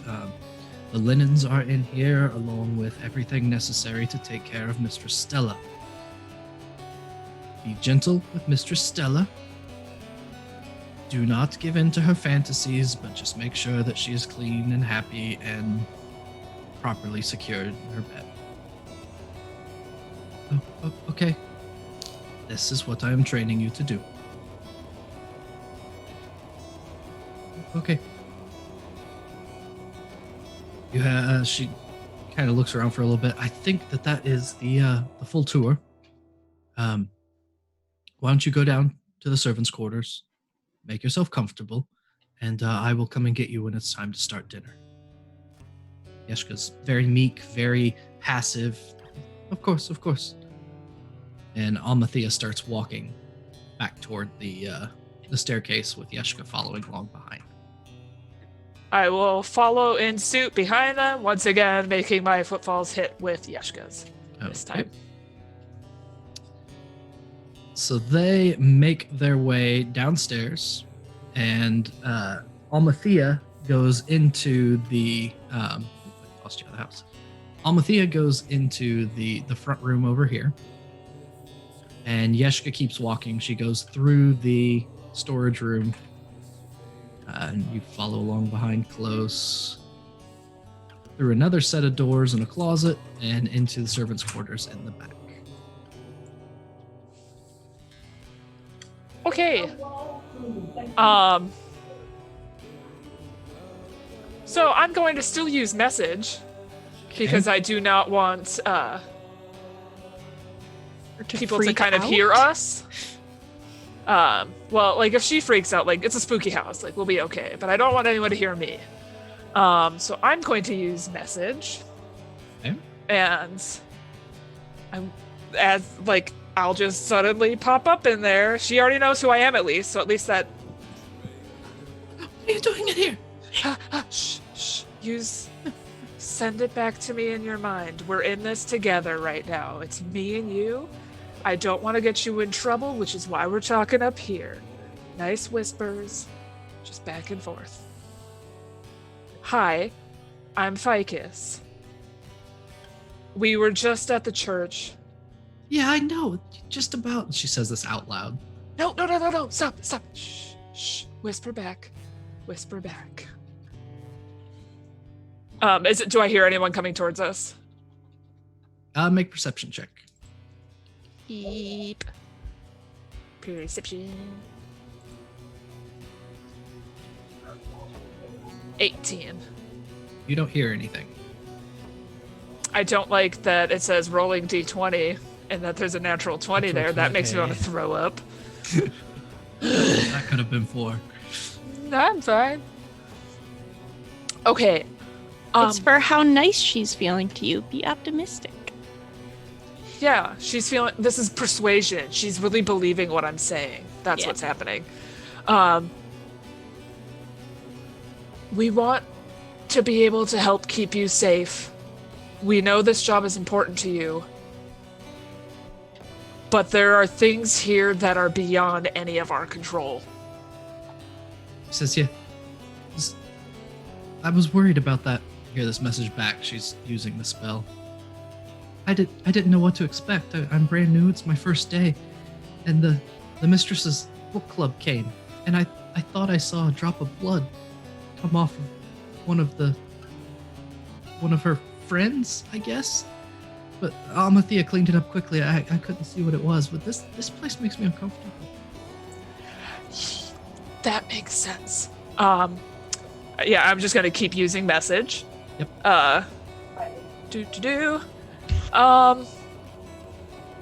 And then, just so you know, she used to be friends, or like maybe someone who came before her used to be friends with this really bad lady whose house is now burned down, who definitely killed some kids and definitely killed her handmaid. It's probably like this is a lot. However, what I want you to know is that we're here to keep you safe. So we want you to like if you're going to stay here and you can help us keep you safe. That's what our goal is right now. So, just DM side of things, you're trying to persuade her of this, correct? Yeah. Yep. Okay. I'm also playing Ficus, going. Yep. Definitely saw like who this lady was in contact with had murdered and murdered and Uh-huh. murdered and murdered, and she's like if she can't even get any information out of this girl, she just wants this girl to know that like, there's a good chance that murder is involved here, and maybe you shouldn't stay.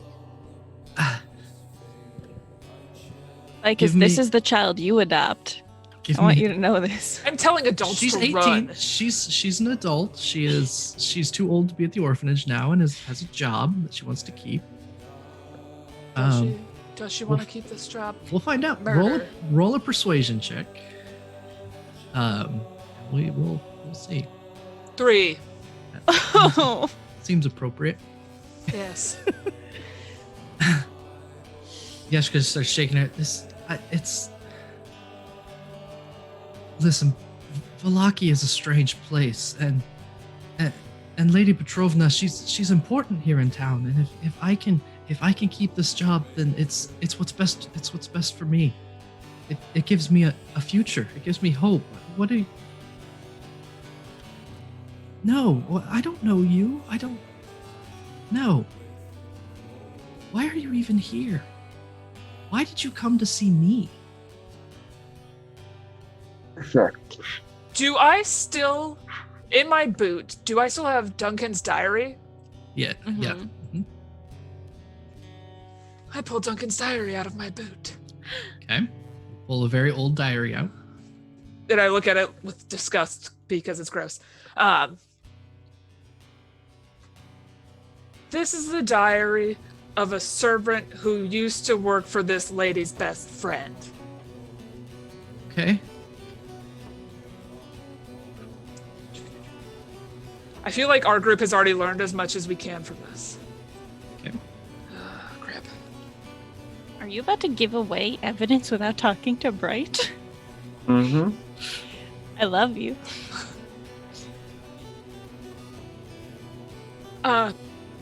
I'm just... Look, I know I'm not articulate. I know I'm not, like, super great with people, especially because, like, normally I talk to, like, animals and stuff like that. So this is weird for me. Here, you read this for a second. I'm gonna go over here, give you your space, and I'm gonna go stand by the door and see if I can listen if anyone's coming. Because I also know that What's-Her-Face was planning on coming back to collect her around dinner time. And I don't know if dinner time's coming up yet. She hesitantly kind of reaches out to take the diary from you and starts leafing through it. You don't want to be Duncan.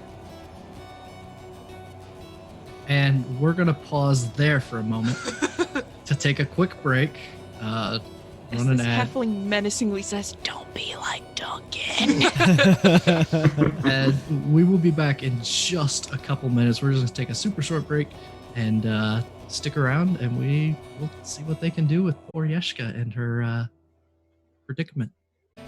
Hello, we are back from a very brief break and a interesting conversation that Ficus has found herself in the back room of the Petrovna house. Yeshka will look at the diary, hand it back to you. Is like, this sounds terrible, but what do the Dursts have to do with us? I don't even know who the Dursts are. We think the Dursts might be behind whoever like requested that the stuff at the church be stolen. And we were told that you might know a little bit more about what went missing or something, or like you might have seen someone who was there for it. She immediately gets uncomfortable. Like, yes, but I don't. I'm sure she must have had a good reason. A good reason for stealing from a church? She kind of starts to clam up a little bit. Look, it's just me and you right now. No one can hear this conversation back and forth. It's just you and I. Who are you? Give me a persuasion check. These have been going so well. Persuasion. Here it comes. Hey, somebody want to help us, please? Hey, 15. Hey. Look at me saying words that almost make sense now. She looks up at you and Hey, there you go. she says, I could never tell on her. She's too lovely to have stolen them. I must have been mistaken. There must have been another reason. I'm sure she didn't mean any real harm. She loves the orphanage. She's always been there. She wouldn't want to hurt it. Who I've said is too she? much. Who is she? No, I've said too much. I need to get back. I can't be back here. They're going to need me soon, and you can't be here when they come back. Well, I mean, they expect you to be in here. They don't expect you to be in here. Oh no, I can get out really fast. You don't need to worry about me. I can handle myself. But it would help a lot if you could just tell me who she is.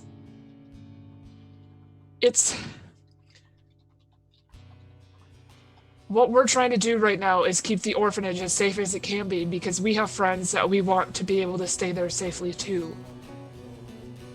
And we don't want them to get hurt. We want to be able to entrust that they can be there and be safe. Please? If you can figure out what's going on in this house, I'll tell you. I don't feel safe. I will do whatever I can. The book club, they go in the closet, and she kind of points toward this room behind you. They go in there and they don't come back out. At least not during the day. At least today. I don't know if this happens all the time. I don't know if this is just a bad day to start. I just don't know. Trust me, I know all about bad first days. Well, I don't want you to get in trouble. I want you to be as safe as you can be while you're still here. I would strongly recommend reconsidering your job opportunity here. Just from what I've seen from places that I've been. You don't have to. You don't have to do that right now. I understand money is hard to come by. But, just because it seems cool doesn't mean it is. I am still sharing a room. I was hoping when I was done at the orphanage, I'd at least have my own room. Yeah, well, at least you're sharing it with, a cook. I guess that's okay. Maybe he'll bring snacks.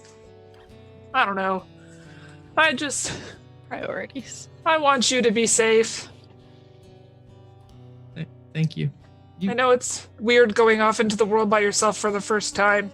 I just left home 2 weeks ago. But you don't need to settle. You don't need to take the first job that comes up. Okay.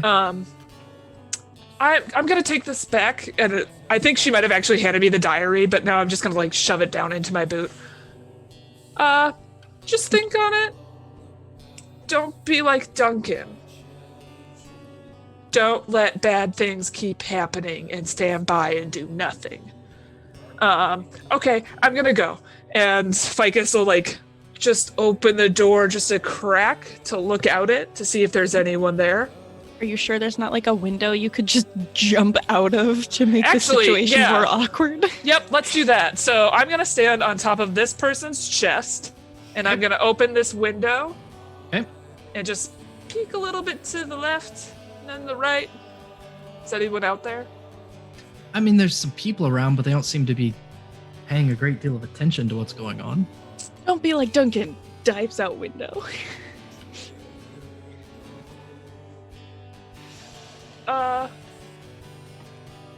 How far of a drop is it? Just a normal window, so not far. Okay. Okay. It was nice to meet you, Yashka. Stay safe. Don't do any cultist bullshit. And then I'll just flop out of the window. Okay. And then I will dust myself off look around, and make my way to the road before joining back up with my friends. You So, circle. like, go the long way round, like, over here. Make my way around, like, that field and stuff like that, and then come back up. You circle your way around and make your way back to the group. You guys are waiting patiently, I assume. Probably more like impatiently, but waiting. Sure. I'm playing catch with the kids and the dogs again. I go, "Oh, Merlin! I'm so glad to see you!" And I hug Merlin, and I'm just like, "Oh God." Merlin's did the it real go dog, this time? everyone. Merlin is the real dog. Nope, Merlin's the No. robot dog. Merlin's the Lancelot's the robot real dog. dog. Sorry. Lancelot's the real Yeah, dog. I hug Merlin anyways. I mess up my own dogs. Yep. And Yeah, Merlin I- is currently a miniature soul. So Yeah, Merlin is currently right. a two-footed dog. I'm Dog going person. to refer to him as the dog. Yeah, Soul is wearing wolf-headed animated armor that we bastardized for ourselves, and then I took an extra set of that and made a mechanical assistant. So we do just have Soul in his miniature. Yep, I go hug Miniature Soul because Miniature Soul is about my height, just a little bit Yes. shorter. Okay. Hey guys, let's not talk out in front of here. Okay? Okay. Sounds great. Going in then. find your way to a dark alley, or what did you have in mind? Let's go eat. Let's go to a place with food. Perhaps I'll feel better. Perhaps in the garden of the church where we can be outside, but still unobserved. A picnic? That's actually a fantastic idea. It's like I have an intelligence of 20. Okay, mine's not that high. A picnic would be great. Bright's in Mensa, y'all. You guys make your way back to the orphanage. I just realized I put you all on the map layer instead of the token layer, so you couldn't move before. And make your way back to the rose garden outside. You look around. There's somebody tending to the roses, but other than that, it's fairly quiet. All right. I'll initially help that person tend to the roses for like 3 whole roses. I'll just bring them back to life with Druidcraft. And then I'll go over to the group and be like, so, that's a terrible place. Am I right? How did it go? Well, She smiled at you and thanked you, by the way. She was very nice. oh, yay. Oh. I don't know that I was seen, so that part was good. I also don't think I was heard unless it was my feet, because I have the ability to talk to people without other people hearing. However, Yashka was kind of loud for like a hot second, and then I told her to like not be. But you know, Good. I am very worried about Yeshka. Yeshka is very excited about her first job. However, her first job is in a house very similar to the one that we first started in. And, you know, there's secret passageways, potentially. Basically, people are going into a closet and they're not coming back out. So that could be bad. Or like, So like the basement. With yeah, Mrs. like the Durst. basement. And there's like people that'll go for book club and then they're like going to book club all bloody and gross. I start like flipping through the pages again because I'm pretty sure one of the letters mentioned book club. Yeah, also here's Duncan's thing. I forgot about it in my book or in my boot. Remember Duncan? Yeah. The servant that we read the notes of? Yes. We have this too if we want that for reflection. I am kind of worried that book club is happening like right now, or like people went in today and she saw it happening on her first day. And they haven't come out yet. They could come out right now, but I didn't want us to be standing out in front of that house anymore, because if they come out and we're the first people they see, like, what happens if we become the bloody ones? Like, I don't know, heightened anxiety. didn't want to be there anymore. But yeah, I think there's definitely potential for sacrifices to be happening today. And I definitely don't think we should bring the kids when that's going on. So They can stay here with Uther. I don't like the idea about leaving Uther behind either, though, because that's one of our better hitters, especially up close. I'm not staying here. What are you suggesting? That we just go, like, raid their house?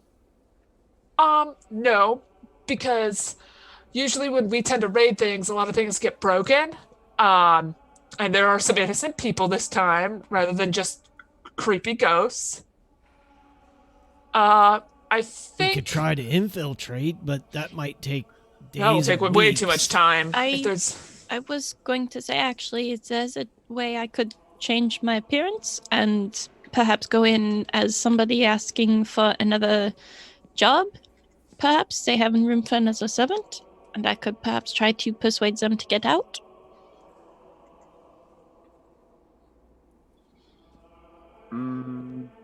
Those. What I don't like are the we idea. trying to accomplish? or nighttime comes. All of the servants are in a room together because they all have to share space. Maybe then we make our point about, hey, everybody, you should go. Or perhaps, did she say anything about the relic we are supposed to be finding? Perhaps if we find that, it will be like a holy weapon that we can use to fix the house a little bit easier. DM, please help me go over the conversation that just happened. So, what she told you when you did talk about the missing the incident at the orphanage, she said that I'm sure she didn't mean. I could never tell on her. She's too lovely to have stolen them. I must be mistaken. And then because of how you rolled, I'm sure she didn't mean real harm. She loves the orphanage. She wouldn't want to hurt it.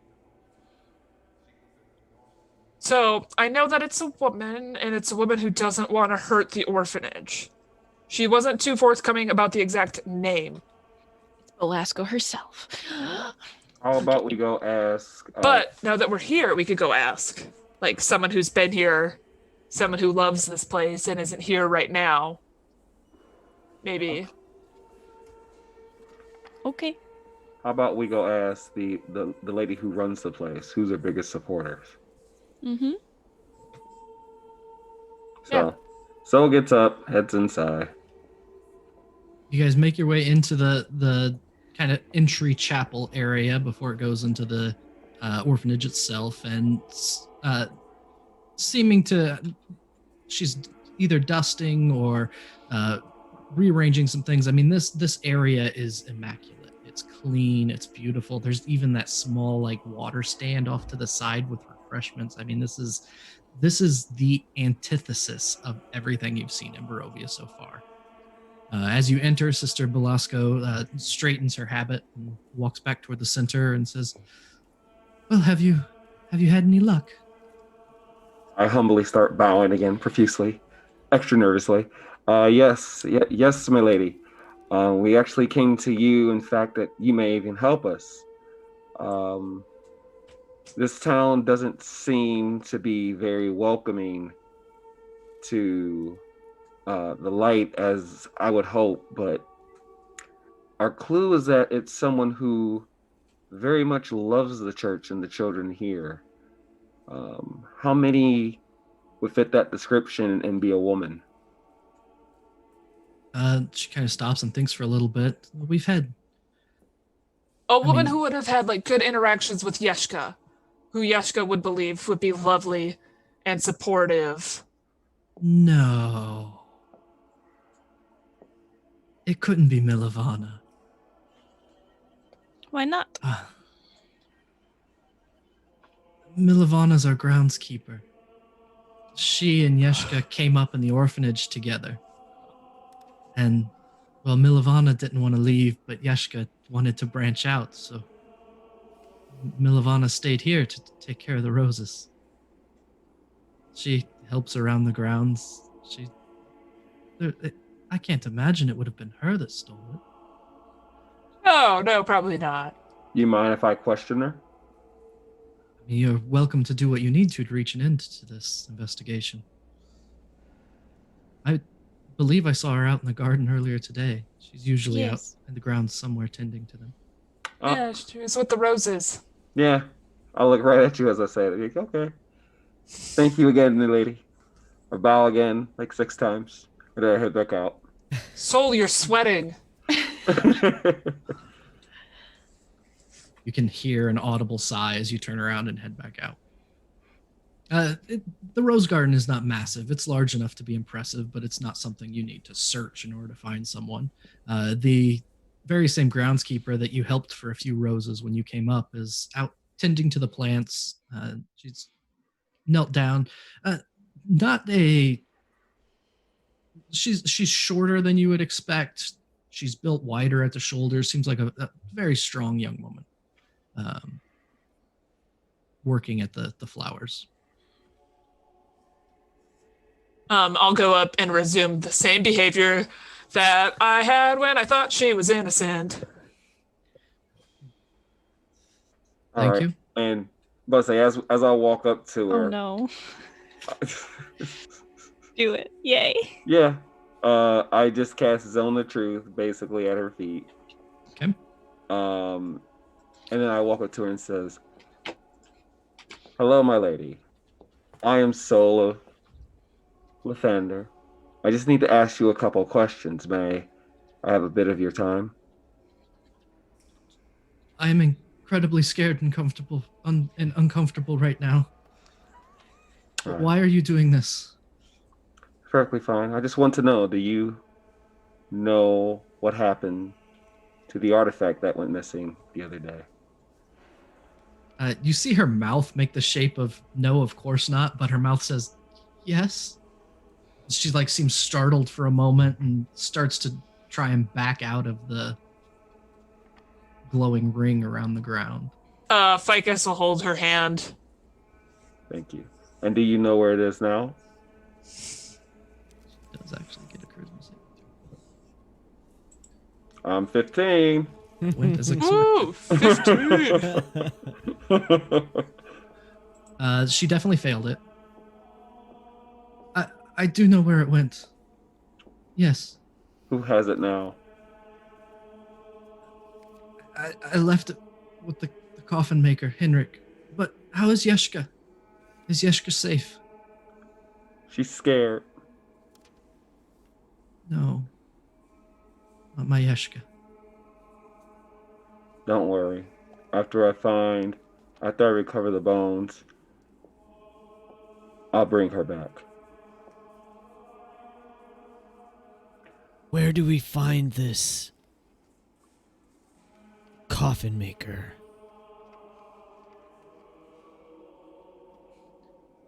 I'll say no more unless I know Yeshka's safe. Oh, she's safe right now. I was just with her.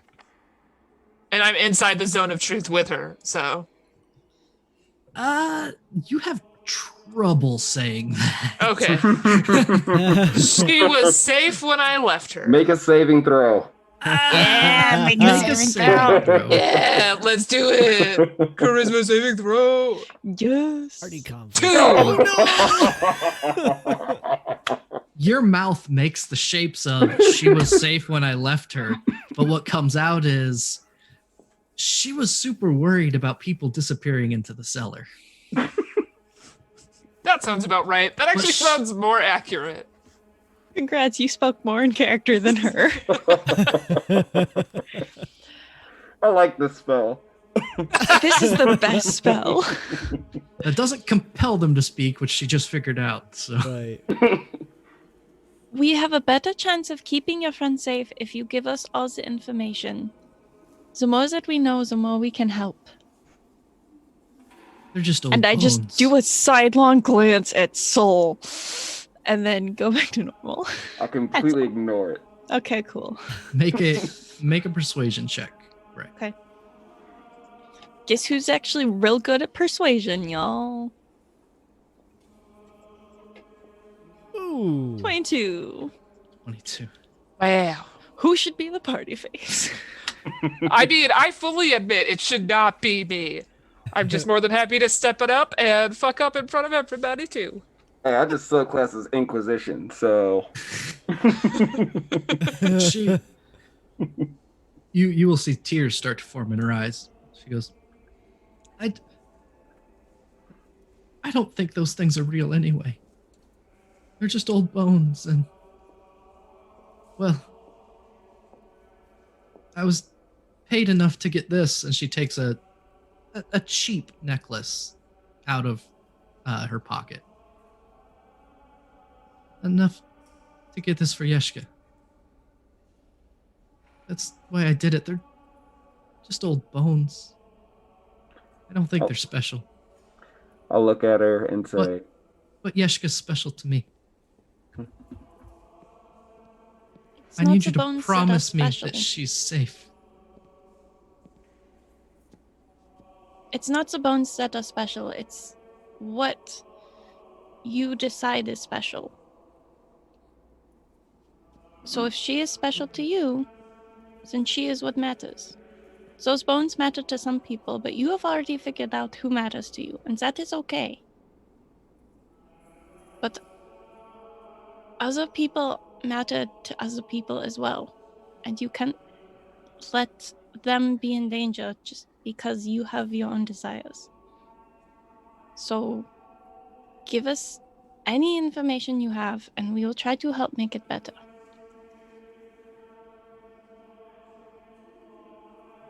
As You long said as the coffin maker? as long as standing here, you promise me that you will bring my Yeshka back. it's the next on my to-do list. Very well. She gives you directions to the coffin maker's house. Any I give her a hand other to squeeze things? and a nice, gentle smile. But I don't say words anymore. That's probably good. Yeah, that His could have been said like temperament 2 hours ago. His temperament, is he going to be standoffish? Is he hiding anything? Did he say why he wanted the bones? No, Anything that we could know. it was just financial. Okay. He reached out to me and offered to pay me enough, and Okay. Thank you.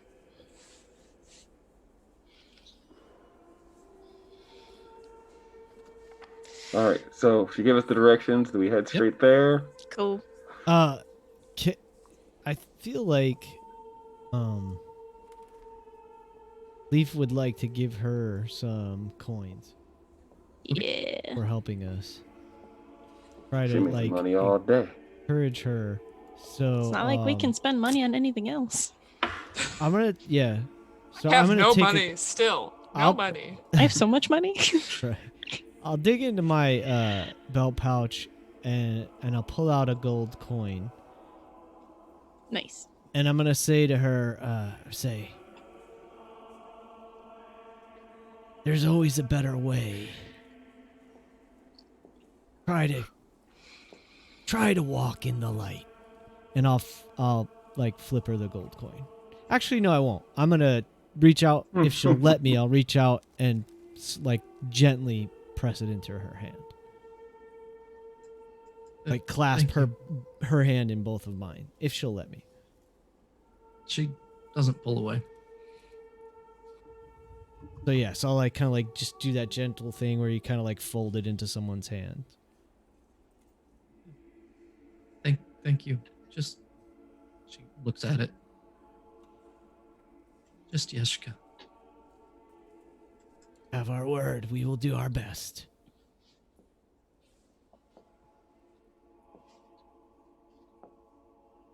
Collect Irina. We do collect that. The children. Collect the dog. Go to the coffin maker. I don't know that we should keep the children with us for going to the coffin maker.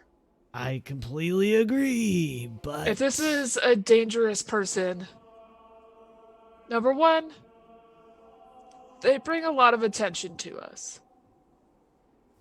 Number two, What the coffin maker's house? we have to get Yeshka Well, what if we're at the coffin maker? Just hear me out. And we find out that we have 16 minutes to get to the house and prevent something catastrophic from happening that ends the world. Are we gonna just keep the kids in tow?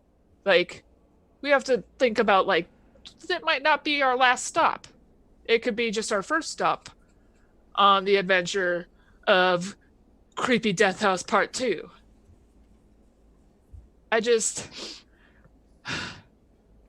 We already know that there's a creepy gaunt lady in the house.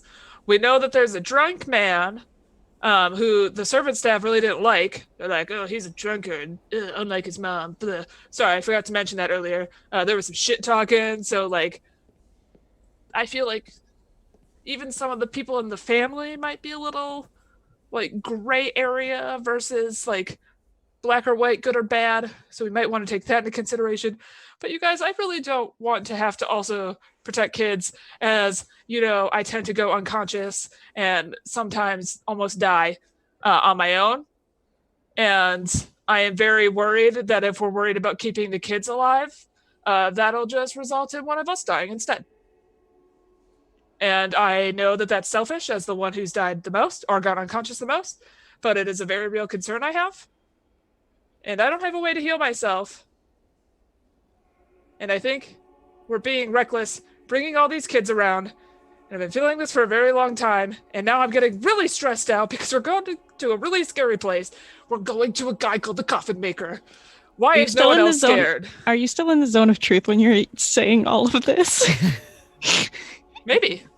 So we're just watching you rant. No, I wouldn't have said this. I wouldn't have said this all around the girl that we were just. But if she went inside or she went away and I was standing outside and didn't happen to know I was in zone of truth, I mean, either way, you're getting the same conversation. You're getting a very big stream of consciousness. For the sake of this, I think it's fine. Yeah, she went in probably to apologize to Sister Belisco.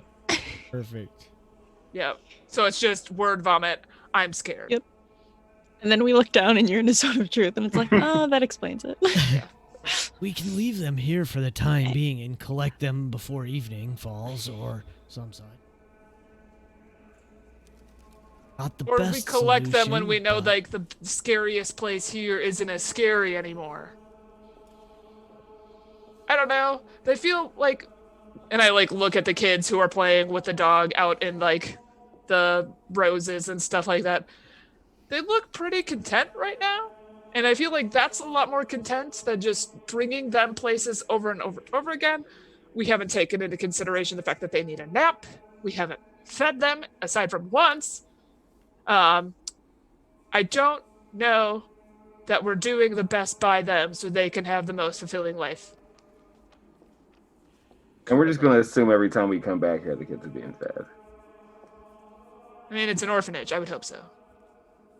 Mm-hmm. And 2 kids just graduated, so they have space for at least 2.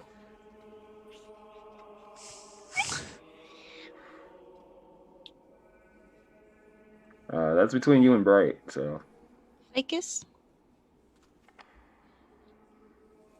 Who has always gotten you up when you went unconscious? You and Uther, actually, now. Mm-hmm. And I recognize that you guys have the kids, but I feel like we've been lucky. And we all know that, you know what? You can keep them around. I just needed to voice that I think that this is reckless and that we're just endangering them more. I don't think that we are the best suited family for them, or the best suited tribe currently, based on the fact that we have a Strahd beacon in our party. We also have a what? a Strahd beacon. Oh, Irina. I thought you said straw beacon, and I was like, Straw is that beacon. a joke about me being on fire? Because first of all, get out. No. But anyways. But if there are people bleeding, and we willingly bring kids into that, and they get hurt, or we get hurt trying to protect them, that's on us. And I'm trying to be noble, but I'm also trying to be very self-aware right now, and I'm very uncomfortable with everyone staring at me. Okay, you know what? Come here, and I just like drag you out of the zone of truth for a second. I'm just like, okay, just take a couple of deep breaths. I asked you that because I wanted to show you that you have people taking care of you, and I would be taking care of those kids as well. Like, I do the same for Tobias. When Uther has a job to do, and he can't be holding Tobias, I hold him. When you have a job to do, I try and help you. I turn you invisible so you can sneak in there. You know, when all of us have the roles that we do, and we know it, and we can support each other, we are safer. Right? You made it out of that house because you had people supporting you. And I understand your views, and I thank you for saying them. It shows that you do care about these children, because if you didn't, you wouldn't be worried about them. So... Yeah, I'm also trying to take into consideration how mad you were that we left you, but how was I supposed to wake you up knowing that you would have had to get all the kids up? Like, I've taken that into consideration too. Like, you have a job and it's taking care of them, and I understand like that you're here to help me too. But you can do more than just help, right? Like, you're fucking awesome. And like, imagine the power that we could have if you were at the front lines with us. If it wasn't you just supporting us. Like, if you were able to just really kind of release your power the way that I think you can. And we've seen hints of it, but I don't think any of us have seen your full potential and I think the same about Uther. I don't think we've seen his full potential since Tobias came around. I think everyone's holding back a little bit, and I don't think where we're going we can hold back anymore. I don't think we can take the risks of trying to care for the whole world and care for these kids and keep bringing them into battle with us when they don't need to be. I know that we want them to be. I know that we would feel safer and more secure, but there's thousands of kids here. And we're not worried about them because we believe that they're safe enough where they are. I don't know. I want us to do our best. And I want us to all be at our full potential. And I don't think we can do that currently. Thank you for your wisdom, Ficus. I will say I appreciate your faith in me, but I like being in SPAC. I like organizing things, and I like figuring out how things work and how we can all work together very well. I don't know that I would be as good in the front lines as you are. I don't know. The first day I met you, well, technically second day because we spent the night down. Anyways, you burned down a whole house, and that was pretty fucking cool. Ficus, you started that. That was you. You burned down a lot more than I did. It was just kind of like I had some sparks, and like I actually learned them from you. Well, yes, because you started things on fire first. Yeah, but you learned it. You can do it too. I know. Okay. I want to be able to keep learning from you. Yeah. I think maybe I learned something from you. And I don't want to have... Because... I think what Ficus might be trying to say is it's very possible that, in a manner of speaking, we're going to war, and you can't bring your children to war. I grew up in a family where nobody was excluded from anything because it was all part of life. It was all things that we experienced. There's not... you don't get to shield Vistani children from the world early. You just don't. And so it makes sense to me to bring them along. It makes sense for me to be taking care of them because this is our group, you know?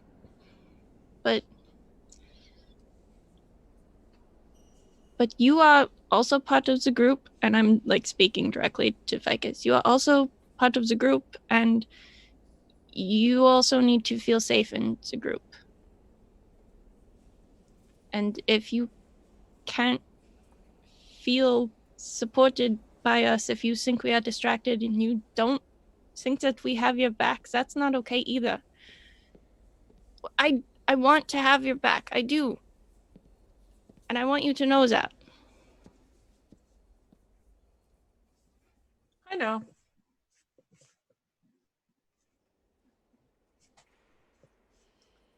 Okay.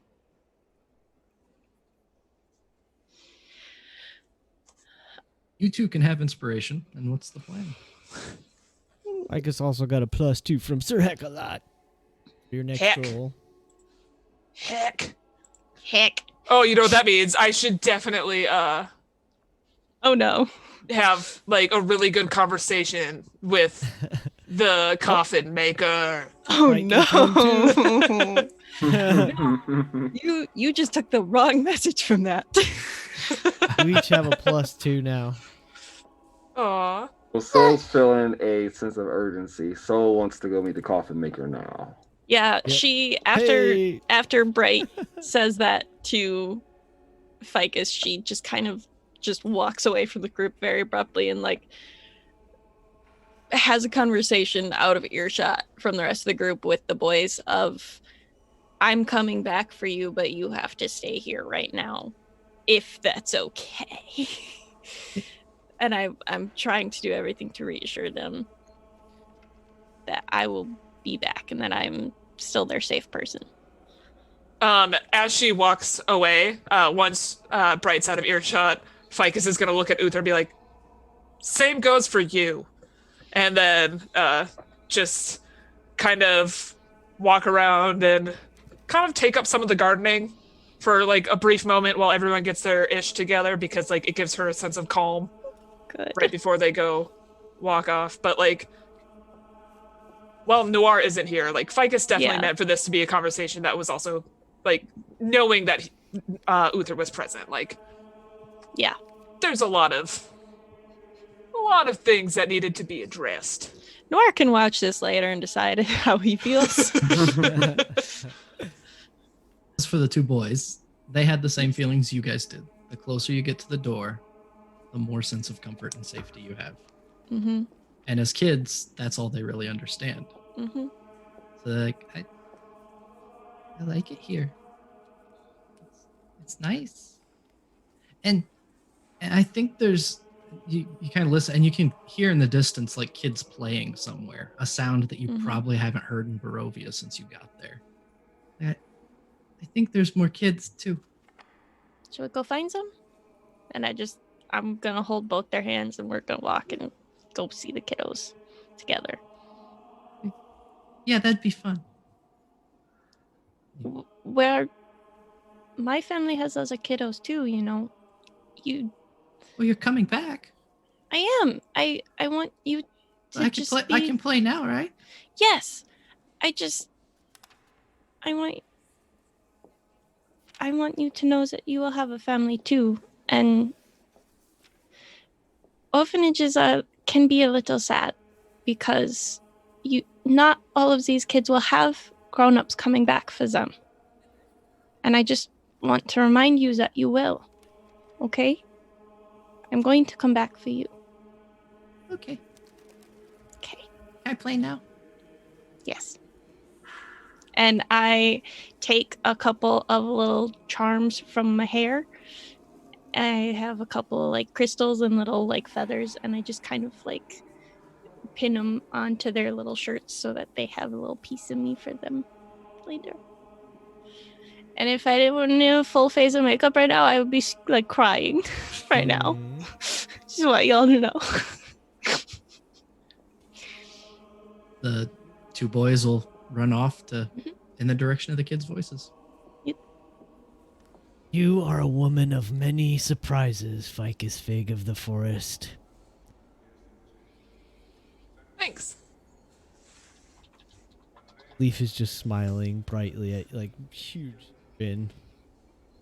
You all reconvene, and what we'll do, so we usually, so those in chat, we get to the end of a session, we hang out for a little bit more to talk about it, but I do want to get the introduction with the coffin maker in before we break, so Why? that we can pick up there instead. So we have a spooky beginning next Thanks. session. Not warm feelings. Not warm feelings. Can't Ten- end on those. Tentatively, I would like, if Noir watches this, Noir, if you're watching, we had roughly talked about if he would leave Tobias at this point, and if he decides to, I think it'd be really nice to leave the dog too, just so that they can have their friend with them, Yes, definitely. and also just to offload all of the NPCs. Can we just leave Irina Yeah. here while we're at it? Like, No, she has plot. no, you're right. I know. We need to have a conversation with her. Yes, we do. We need to have But so yeah, many. so- So let's We do should the have last put scene, her and in the then zone we'll, of truth. Anyways, but yes, if this would be a point to drop that scene if Noir was here, so like he can decide if that's what was done later. Just that's all.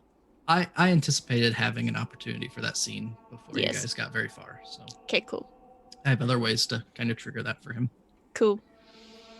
So you guys are all heading toward the coffin maker. You're Mhm. able to get directions. Milavana told you which way to go. And it again, Vallaki is a place, but it's Gross. not a ridiculously huge place. And so Just is. you have all the comments on the way by. You do notice that there is some of the posters, instead of talking about the wolf's head, it looks like they've kind of finished putting some of those up. And one you see says, "Come one, come all, the greatest celebration of the year, the festival of the blazing sun. Attendance and children required, rain or shine, all will be well." Oh no, we just gave all our children away though. So, as you approach the I don't like this music. the coffin maker's I don't shop, either. It got so much Ugh. louder. this Yeah. oh sorry, I Do can you turn it- mind?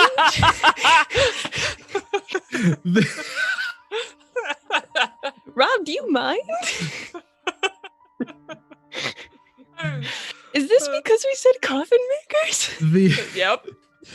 the uninviting shop is 2 stories tall and has a sign shaped like a coffin above the front door.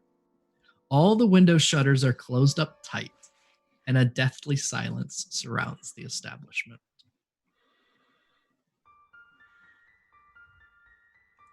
Do we One hear place. anything? Like hammering or anything like that? Absolutely nothing. Silence. It's Can Leaf take a, 4:35 in the afternoon. can we So Knock on take the a front door, walk I guess? around? There's a back door and a number of shuttered windows.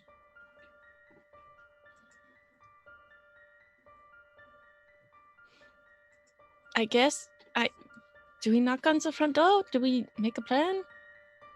I don't know. I'm gonna Knocking on use- front doors with no plans has been really good for us. All right. I'm Sol just wants kidding. before we go, Sol wants to spring a divine sense in the Oh, that'd be good. direction of the coffin maker. All right. Oh. I think You're Leaf may take a cue from there. Everybody stop and pray a second. I have no second level spells left, so we all better be okay. I am checking something on Divine Sense real quick. I think that, yeah. Oh, I'm sorry, I could have sprung it in the thing. My bad. All right. So total cover blocks your Divine Sense. It's something we didn't do in the Death House. It was a mistake on my part. Hmm. So Oh. if something is completely behind a wall, you don't know if there's anything behind it.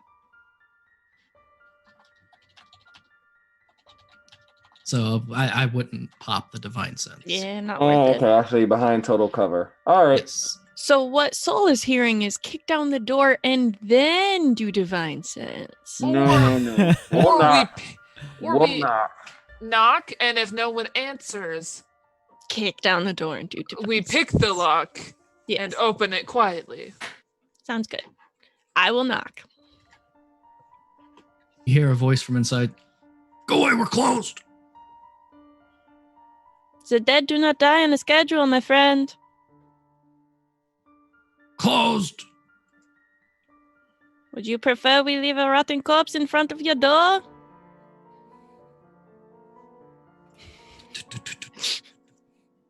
When did I get so sassy? A window next to the door. The shutter is pulled back so you can. This guy looks out with a big frown on his face. Looks around. I see no dead. Go away. We're closed. Leave me alone. We have money. I Closes hear the- that is something you are interested in. I don't know what you've heard. I don't care what you've heard. Go away. He slams the window. I look back at Ficus.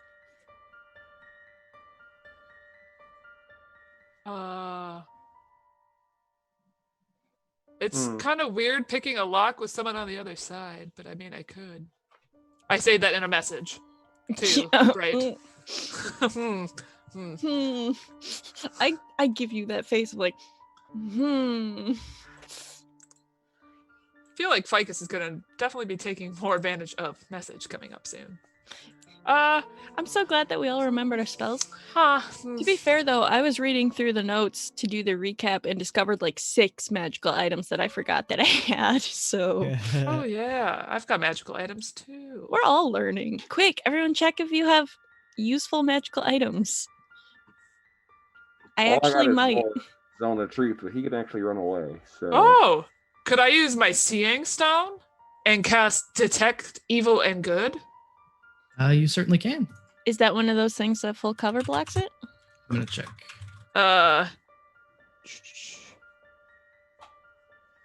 It doesn't say that, but it's probably the spell detect evil and good. So I can let's look it up. The spell can penetrate most barriers, but it's blocked by a foot of stone, Oh, nice. 3 feet of wood. So you'd be able to feel through a door if something was dead in there. All right. Wait. Before you don't actually detect evil, detect good. No, it's Well, both. it's both. Oh, Yeah. okay. Multi-purpose. I thought you had to pick. My bad. Nope. So yeah, I'll do that. I'll just lean up against the door and just pet my seeing stone and be like, "Help me, please." Pet rock. The smoke within it begins to swirl.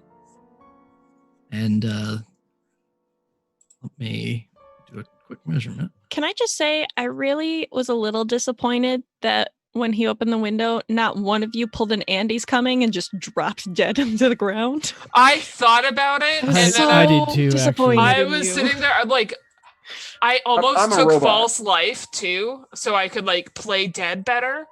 was- But then I was like, that'll be so circumstantial. I'll never need that.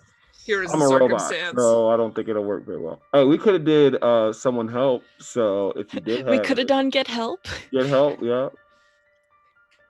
See, y'all, this is why we need to talk about plans. No, At it's the working really well. at the Yes. front door, Mm-hmm. you don't sense anything Oh. within 30 feet. I'm If you gonna start walk around the building. as you There it start is. circling the Facing that building, lead question. Yeah. you get close, about halfway down the right side of the building, and you start to sense undead. Ugh. Like Oh. one or a lot? It does not specify. Mm. You merely know that there is undead somewhere within. You hear one more time from within, "Go away!" And that's where we'll end for this evening. Okay. Ooh. I'm not going away. I'm sticking around. Yeah, I'm like, no, if there's not a dead body yet, we'll make one. Like, we got no problems. Why? So thank you for Twitch can't even see that. sticking around. We're cropped differently. We're cropped differently. It's different. So Yeah. we are not going to immediately break and cut. We're going to spend about 15 minutes talking a little bit about the session, good things, bad things, what we liked, what we didn't like, any questions, comments, concerns, conundrums, or qualms that we might have with the game, with each other, with what happened. Chat, you're welcome to participate in that. So if you have any comments, questions, concerns, conundrums, or qualms, do bring them up. We We love to hear it. We're happy to engage with that. So we'll spend a few minutes doing that before we close up for the evening. And I will turn off the classic horror. And for Please- anyone that's going to please cut turn off out, the music. we will be back in 2 weeks. 2 weeks. 2 weeks. So if you And we will are all have cutting out, you'll be normal here 2 weeks. faces. We will be normal. I'll look the and- same. We will try to raid after we do our decompress as well. Yes, So if you Yep. can hang out for that. Yep. So a few minutes of decompress, and then we will go a raiding. I will say I was very much not a fan of everyone being like, so when you going to give up the kids bright? When you going to give up the kids bright? And then I had the perfect conversation with Ficus, and there was very much like, now is the good time to give up the kids, which was Yeah, Ficus very good. has very much not been a fan of having these kids around because, like, even I think if the kids hadn't have been there, I think Ficus would have woken up Bright. Like, I really believe that she would have done that because she thinks Bright is hella powerful. And if she was like, I'm going to go burn down a windmill, she's going to bring the girl who's on fire. Like, that's who you bring to that party. So, like, just... Yes, but mechanically, literally, the most damage I can do is catapult. That's the only damaging spells I have. Yeah, but Ficus doesn't really know that yet. I know. And part of And that's I been, like, because you're in, like, the back of the fights often. I appreciate that. But, like, Ficus thinks Bright's hella cool and is seeing That's Bright really set so much sweet. shit on fire. And she's just like, she's just a fighter like the rest of us. That's really sweet. And Yeah. also totally wrong. I know that, but I I know. try not to metagame That's- as a player. That's very good. I like I mean, that. I think that's like one that of a the lot. real strengths of this group is that But we also, I Being discovered that my subclass gets branding smite as just an always prepared spell, which means I could do so cool Yep, in melee. You just gotta grab somebody or get grabbed. Yeah. But I don't want to. But that would be so cool. I'm conflicted. Every fight. That's What I was will that? say, You were go very ahead. quiet. Oh. Rob. I say you're gonna put yourself at risk of getting bitten every fight.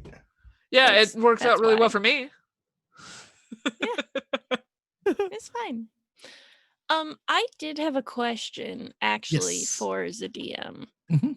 I closed Roll20 because I'm a fool, but I was going through all of my notes and stuff, Mhm. and all of the notes that we were given. Yep. And there's a note that says, "I fear my dear Irina has been bitten by a vampire." Yep. That's the note that we got, and we really haven't questioned that we're traveling with Irina. Yep. Who are we? Don't know. We're idiots. I thought So- everyone knew, actually. There I thought we were is- just, like, I allowing it. completely forgot about that. I can't Just- remember her name. How did you Irina? expect me to remember that? When you guys Valid. first arrived at Barovia, the very first note that I gave to you guys was Was this her note. dad who had already died. Right. It appeared to be from her dad, and then talking about, just leave us alone. And then Yes. when that came up in the session, the focus was on, like, as you guys were talking to each other, they just want us to leave. We're not, that sounds Yeah, weird. Sol, you literally read that letter. Again, I don't remember notes very well. And just Yeah. for that note, I'm glad she didn't attack us because I don't want to hear the Uther's I told you so. And Valid. there were a couple comments about the scarf that she wears around her neck. Yep. And Ficus, I think, actually did at one point see that she was bit, if I'm Yes. remembering correctly. Yep. But it's not been. I have literally been thinking that everyone's been cool with walking around with some lady who was bit by a vampire. No. So I I've been like, forgot about okay, that. I guess this is just like, that's why, like, when I was like, she's Strahd's beacon, I'm like, if she is in fact like bitten or something like that, usually like you have ties to the person who bit you, and that's why Strahd's been finding us. Yeah, I had No, no idea. But like, Oh, I'm going maybe to I make should it. share more of my actual smarts. Well, I'm going to make it canon because she's been flipping around in the book so much to like look at the death house thing, that note's going to fall out and she will have read this again, and now Bright's gonna start planning. So that's all. I just wanted to confirm that, like, oh yeah, we did in fact read this letter and this isn't like in there by mistake. Cool. I'm going to take that into account now. Thanks and yikes. Mhm. Other than that, I will say from my end of the table, the way you guys addressed Petrovna House was unexpected in a very different way, because you guys have not really, Been or all of you chaotic? have not really run into something and done it that way before. So it was a little floundering on my part. So I Ours apologize too. for too Ours much too. of that. Ours too. I don't know couldn't if you tell? you saw how much pain I was in. Yeah, I always, I always write down the notes. I'm like, okay, here's some different options, different paths that, might be taken. Even the investigation, oh, there's broken glass. I'm sure they're going to investigate it to look into it, because I put them at, a stone altar not too long ago and they were looking all over for clues. So somebody's going to say, I go investigate. And See, Honestly, so- I think the fact that Noir is usually the I act without thinking person, and all of us were like, there's no act without thinking person tonight. All of us were just like, I'm just going to be the feral chaotic energy tonight, like Mhm. without realizing that all of us thought that. Well, I did have a focus. I just want to get the bones back because, Get them bones. yeah, Soul has seen an angel, a messenger of light, and You met God. And Oh none yeah, of us know Ficus that. has so many questions about that every time like you've interacted with this lady ever since then. Yeah. She's like, what the fuck? Yeah, Like, I yeah. still haven't even every mentioned those single word time. divine artifact yet. Leaf 2 Nope. is kind of like, what's up with Soul? What's with I this think every girl? like once he started like bowing and stuff, that's why Yeah. Ficus is like, Soul, you're sweating. I'm just, yeah. Yeah, so good. Is this what it's like when you have to go back home and deal with relatives? Oh man. Yes, this Ugh. is my one time to act like I got people that, yeah, they're important. Pay attention. That's precious. I like the fact that I kind of like the fact that we didn't just rush in and like, bum rush the house. Yeah. To me that felt pretty good, and I really also appreciate how kind of how Bright stuck to her guns with the children, like not letting it off easily, and Mm-hmm. at the same time how nice the resolution of the two of you have, her and Ficus having this conversation sort of brought the correct perspective for her to say, okay, that's a good enough reason for us to leave them here. That's awesome. I mean, that's amazing role playing. Well, and like we've had these talks before of like, okay, here's where Bright is thinking, here's where Ficus is thinking. And so like knowing, and also like Bright having the insight to Ficus's reactions of certain things, she's like starting to get a handle on, okay, this is what matters to Ficus. So like taking into account like, oh, she doesn't feel supported, that's not good, and she needs to be told that she is supported. This is what I can do to support her. Like stating it so explicitly, I hope is good for Yeah. Ficus. Yep, and I think Ficus is in the same boat where it felt like earlier when everyone was talking, it was like, well, you could, you should, like, and it was just kind of like, we'll leave you to your own decisions, but no one was really discussing like how those decisions impact the group. And I think Ficus is like, you can sit there and like keep suggesting it, but until everyone has like all of the scenarios on the table, like like we're only able to see as far as like we want to, I guess. Yeah. And very much like it was at the beginning of the episode, it was leave the kids, leave the kids, leave the kids. And it was like, the more that you tell me I have to, the more I'm going to say, no, I'm not gonna, because I have reasons. And then you were like, hey, I feel, and I was like, your feelings are valid, my dude. Yep. Okay. Yeah, and Ficus stayed more out of the initial conversation about it because like I think she was struggling with the words, and even like in the second conversation, she was still struggling with it. But at that point, she's like, Yeah. I just like started recalling all of these things, like going through that journal again, reminding like herself of all of the weird shit from Death House. Like, I don't want to bring kids into that. Like, we took a baby out of that, but like when we went into Death House, we told the kids to wait outside while we went and hunted down the monsters. Like, we were very much like, you stay separate from this, we'll go handle it. And now it's like, let's just bring these ones along. How about these ones? Here's some more. Let's keep bringing these kids around. And Ficus is just like, this is not safe. I am very scared for these children. Yeah.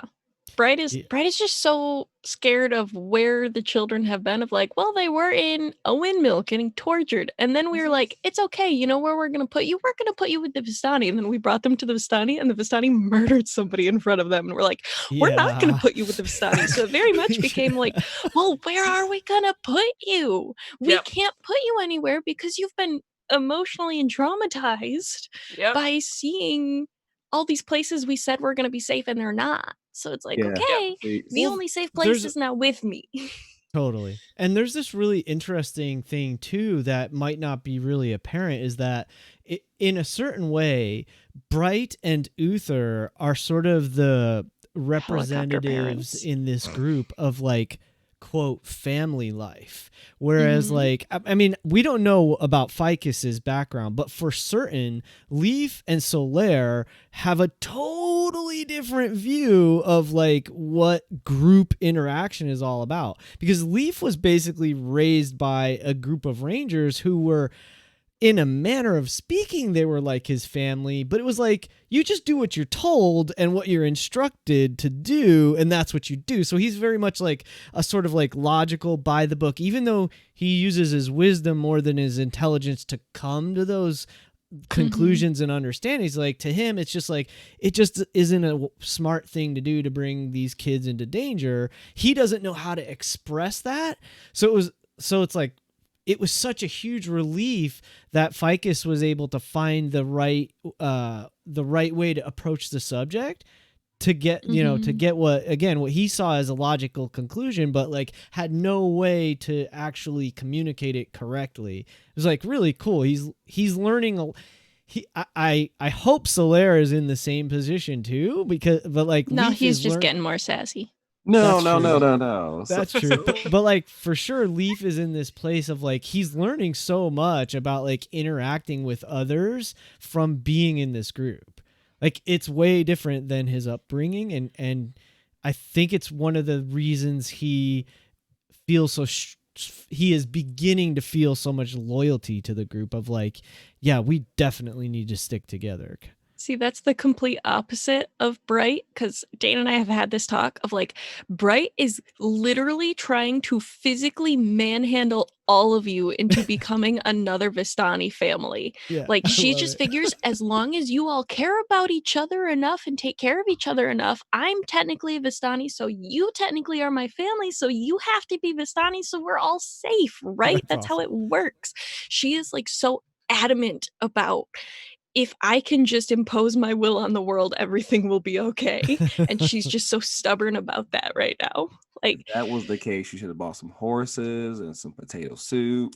I mean, first of all, my cloak has a horse on it, so I got you a horse. Where's Solaire at though? Like, yeah, Solaire, where are you and your family? He was raised in the monastery, and he's still so young. I'm basically what, a page, more or less, if I was brought up, like, you know, little squire boy, robot man.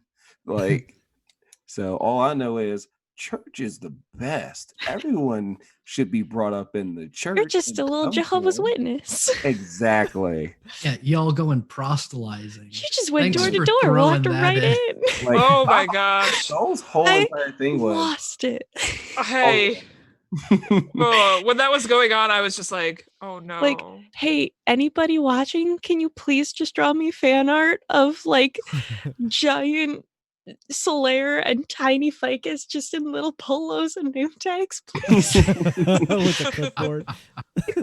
I panicked. That's what happened. It was such a great panic session, and when Ficus had to go off Solaire's, words. Like Ficus isn't a missionary. She is not devout. Like she is only like coming to understand that gods do like play some force in the world. And she's just like, oh, now we have to like pretend like this is who we are. We have to tell these people. And like, I don't even think she knows how to spell Lathander. Like she's been to, like, it's all about Lathander. It's all about the light. And she's like, I don't know who the F Lathander is. Like she's very much like, oh no. So she was just like, when she was going around the room and like giving people blessings and stuff, she was just mumbling like weird shit that she thought sounded like Solaire's words. Like no, nothing was making sense. I'm sure that that's why Solaire actually had like that disadvantage imposed on his persuasion, was that there's little Ficus going around like blessings upon the moonlight and like just continuing her way through the room, just effing it up. And I'm just gonna say that as a player and have the situation where I could fail terribly and not get anyone killed. That was amazing. So much fun. Yeah, it feels so nice. It was a repressing module. That was for that to go so poorly and be so funny. Yeah, we done messed up and it was good. Yeah, it was working, which is what matters. I mean, I was enjoying it greatly. I loved how much Ficus came out of her shell throughout the entire episode in so many different ways. This was such a good episode for her. I mean, like, you know, this was in my mind, and everyone did fantastic, of course, but I mean, in my mind, Ficus is very VIP in my mind, and how a lot of those interactions took place, even to the point of opening up by herself to the servant, to Yeshka, for like no real reason. Yeah, it's like it was like Ficus finally decided, you know what, we're gonna talk now. I think Ficus like feels a little bit of like, I don't have kids to worry about. Like I'm the free one. I'm the one that can go inside the house. You're the cool wine aunt. I'm the cool wine aunt, and I just was like, because she didn't care what was happening going on outside. Like she doesn't care about the dogs. Well, she does, but yeah, like she's just kind of like, she's just like meh about like making sure that they look inconspicuous on the side of the road. She was more like, I need to know what's going on in this house, and I don't have the attachment to the kids. Otherwise, I think she would have probably encouraged Bright to do it, but Bright is still very much like cautious of, we're not gonna do stupid things. And Ficus is chaotic, stupid. Sometimes stupid things need to get done, and Bright acknowledges that, but she's still not going to do the stupid things. She will encourage other people to do them, and she will help other people do them. She's not going to do them herself. And I think like Ficus is also very easy to convince to do things. Like, hey, I have an idea. Like, I mean, I don't even think Solaire invited her to go burn down the windmill. She's just like, this is what we're doing, and just like followed Solaire. Like, she's very much like, okay, this is what's next. Plans. When we start planning things, you guys, I am so excited to see how badly it goes. Because like, yeah, this has been a really good step in the progression of like all of us doing our own thing and getting kicked in the butt, and then 2 episodes of Bright yelling, we need to plan, and this episode was like, hey, we could think about a plan. Nah. And so like I feel like we made that step. We made the step to cognitively decide not to plan. Yep. We've been a choice. We've been made aware that plans could happen in this situation. If we didn't have a certain barbarian running 6 miles into the fire every so often, we might be able to backtalk when we mess up. Well, there wasn't enough backtalk today. Or there was a lot of backtalk today. I did not think that Bright was getting that sassy until one of you reacted to one thing, and I was like, oh, that was sassy. Oh, I'm just a sassy person now. It was perfect. I think it worked really well. I think it worked out great. I felt really good about this session. Like, I've been really grumpy about the past 2 because y'all start fights miles from me. But, like, I'm feeling better. We're not starting these fights miles from you. It's away from the kids. Yeah. Any fight that was going to break out, everybody was within reach. So, you know, I planned for it this time. Yeah, I felt good. I felt good about this one. I've been a little angsty. This is good. Probably the only other thing that I would have to say, one of the things I like talking to you guys about is some of the goals and things that I have for the game and the story. And I tried something with the theming a little bit about what's really important and understanding importance. Things like the necklace, things like understanding whether the bones are important or not, things like I have to have this job. Just did I have any success kind of getting some of that across? That really that what is the important thing here? Is Well, that like- something that came I across? or- vaguely tried to talk to her about it, but I also was very much tripping over my own words, so I don't know how much it came across. In regards to the necklace, I was just excited because I was like, maybe there's gay right now, and so I know, was right? just like, I'll That just was- let like that like happy moment just exist there. That was I my won't first thought touch it, too. but I was just like, oh, Yeah. that's nice. I was like, Was how yeah. the necklace came across. But when she Representation. was talking about how badly she needed to keep her job, I was like, okay, like there's something else going on here. She can't leave, whether it's like financial means, and that's why Ficus was like a little bit more understanding towards the end. Like, if you're gonna be here, just be safe. Mhm. But at the same time, she's like, this doesn't need to be the be all end all. Like, I hope I can get you out of here. I don't know if there's something more keeping her there than just pay. Yeah. And Ficus doesn't either. Like, it's very much like she's not leaving as quickly as she should be, knowing that there are people walking into a stairwell with blood dripping down them. Like, yeah. just I- me as a person, I'm like, no, don't need that. Don't need this. I will leave. I will find a new job. But Barovia's different. So I Barovia think you is did a a- lot different than Minnesota.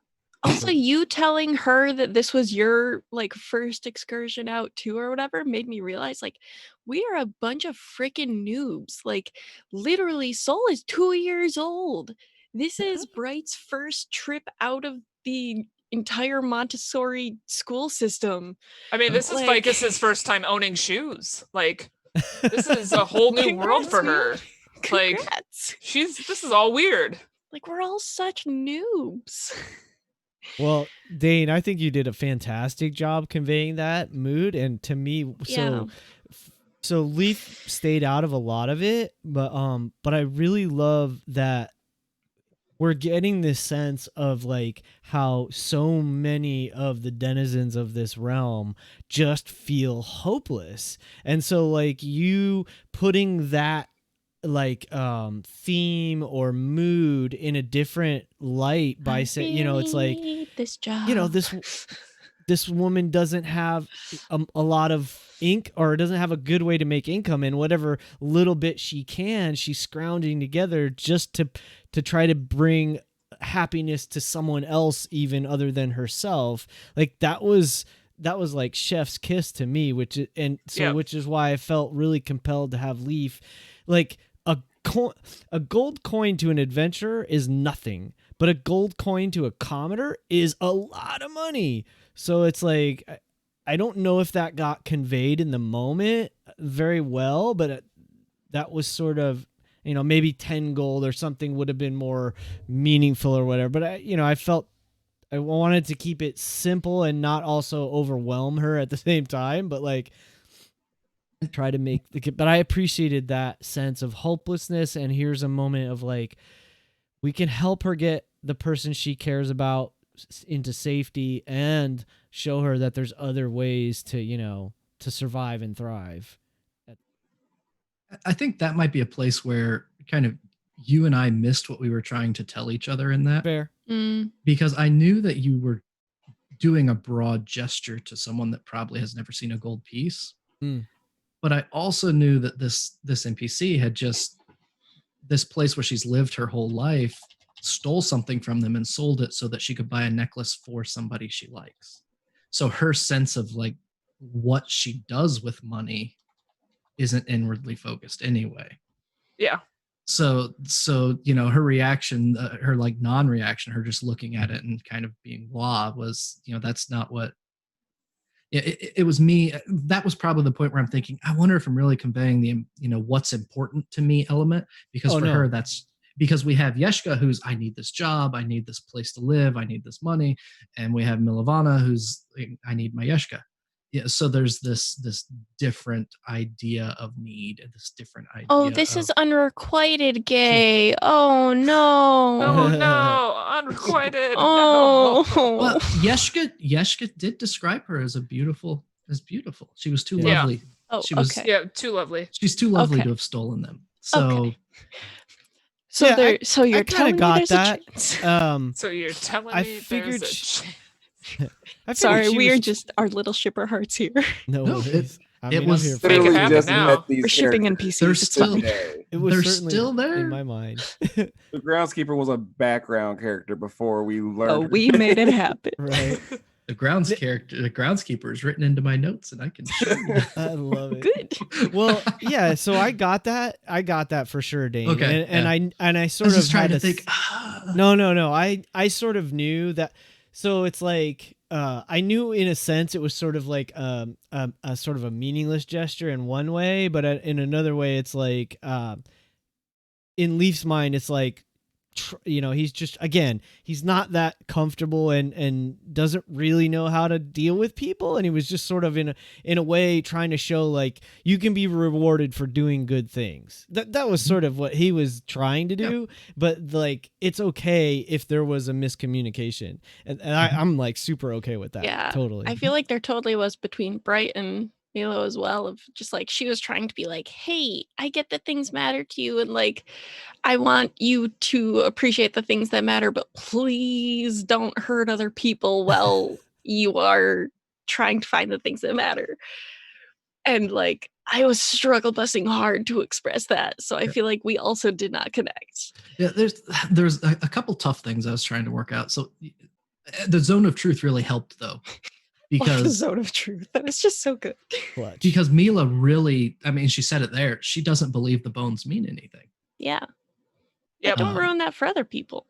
But that's it exactly. I was going to say something, but That's what I was trying to get across. But Yep. I'm bad I at have it. tried 3 times this session to tell you guys those bones are divine, but it never. Cool. I kept getting interrupted, so I said, you know what? I'll just say it for later. Do it. I don't necessarily know that Bright is like religious, but she's very much like, I don't care, but if you care, I will make sure that you're allowed to care. Yeah, I think it's like the point of, and I think a couple of us feel this way, but like things matter as much as we care about them. Yeah. And so like for some of us, we're like, this is really important to me. And then for others, like even in the case of like the kids and stuff, like they're important-ish to us, but I don't think, Hey. well, I don't think Ficus would have been as Yeah. like I was ready to dunk. on it. empathetic if she didn't know how much Bright liked the kids. Yeah. Like I think she would have been like, okay, we saved you. Here's a horse. Find your way onto your next town. But she knew that Bright cared. Peace. So she wasn't just about to be like, deuces, kids. Hope you don't get abducted again by some hags, Hmm. because they mattered to Bright. And Yeah. so, and like Bright's done that for other people in the party. And like we've all done it for Uther with Tobias. Like, Yeah. we all recognize how much Uther cares about Tobias, and Tobias matters as much as Uther wants him to matter. And The baby has sidetracked us 2 sessions already. Yep. Oh, yeah. the baby has sidetracked us far more than 2 sessions. The baby required rewrites of stuff. So- The baby now has a campaign around him. It's fine. I find it really interesting that all of us are feeling this way, because we had something really similar happen in like session 4, where all of us were like feeling, oh, we forgot about each other and we weren't thinking about each other's feelings at this point, and we all were feeling guilty and like shamed about it. And this episode, it's like, we just care so much and I'm not sure they understand that. And it's like, oh, like what a nice reversal. yeah, what is it? A week in Barovia really does Yeah. wonders to your Yeah. commitment to your companions. Yep. So that was good. Those are really nice. This has been like a good second part of things. Like this is the resolution of a lot of things that have been happening, I think. That's why this feels good, because things are getting tied up. Well, I think that is good from our end of things. If no one has anything else pressing, then we will put everything on hold for 2 weeks before we meet again to play. I want to thank chat for hanging out. Sir Heckalot, been fantastic. Thanks. Uh, You're so great. everyone, best. I appreciate you guys. I had an absolute blast. And until we see you guys in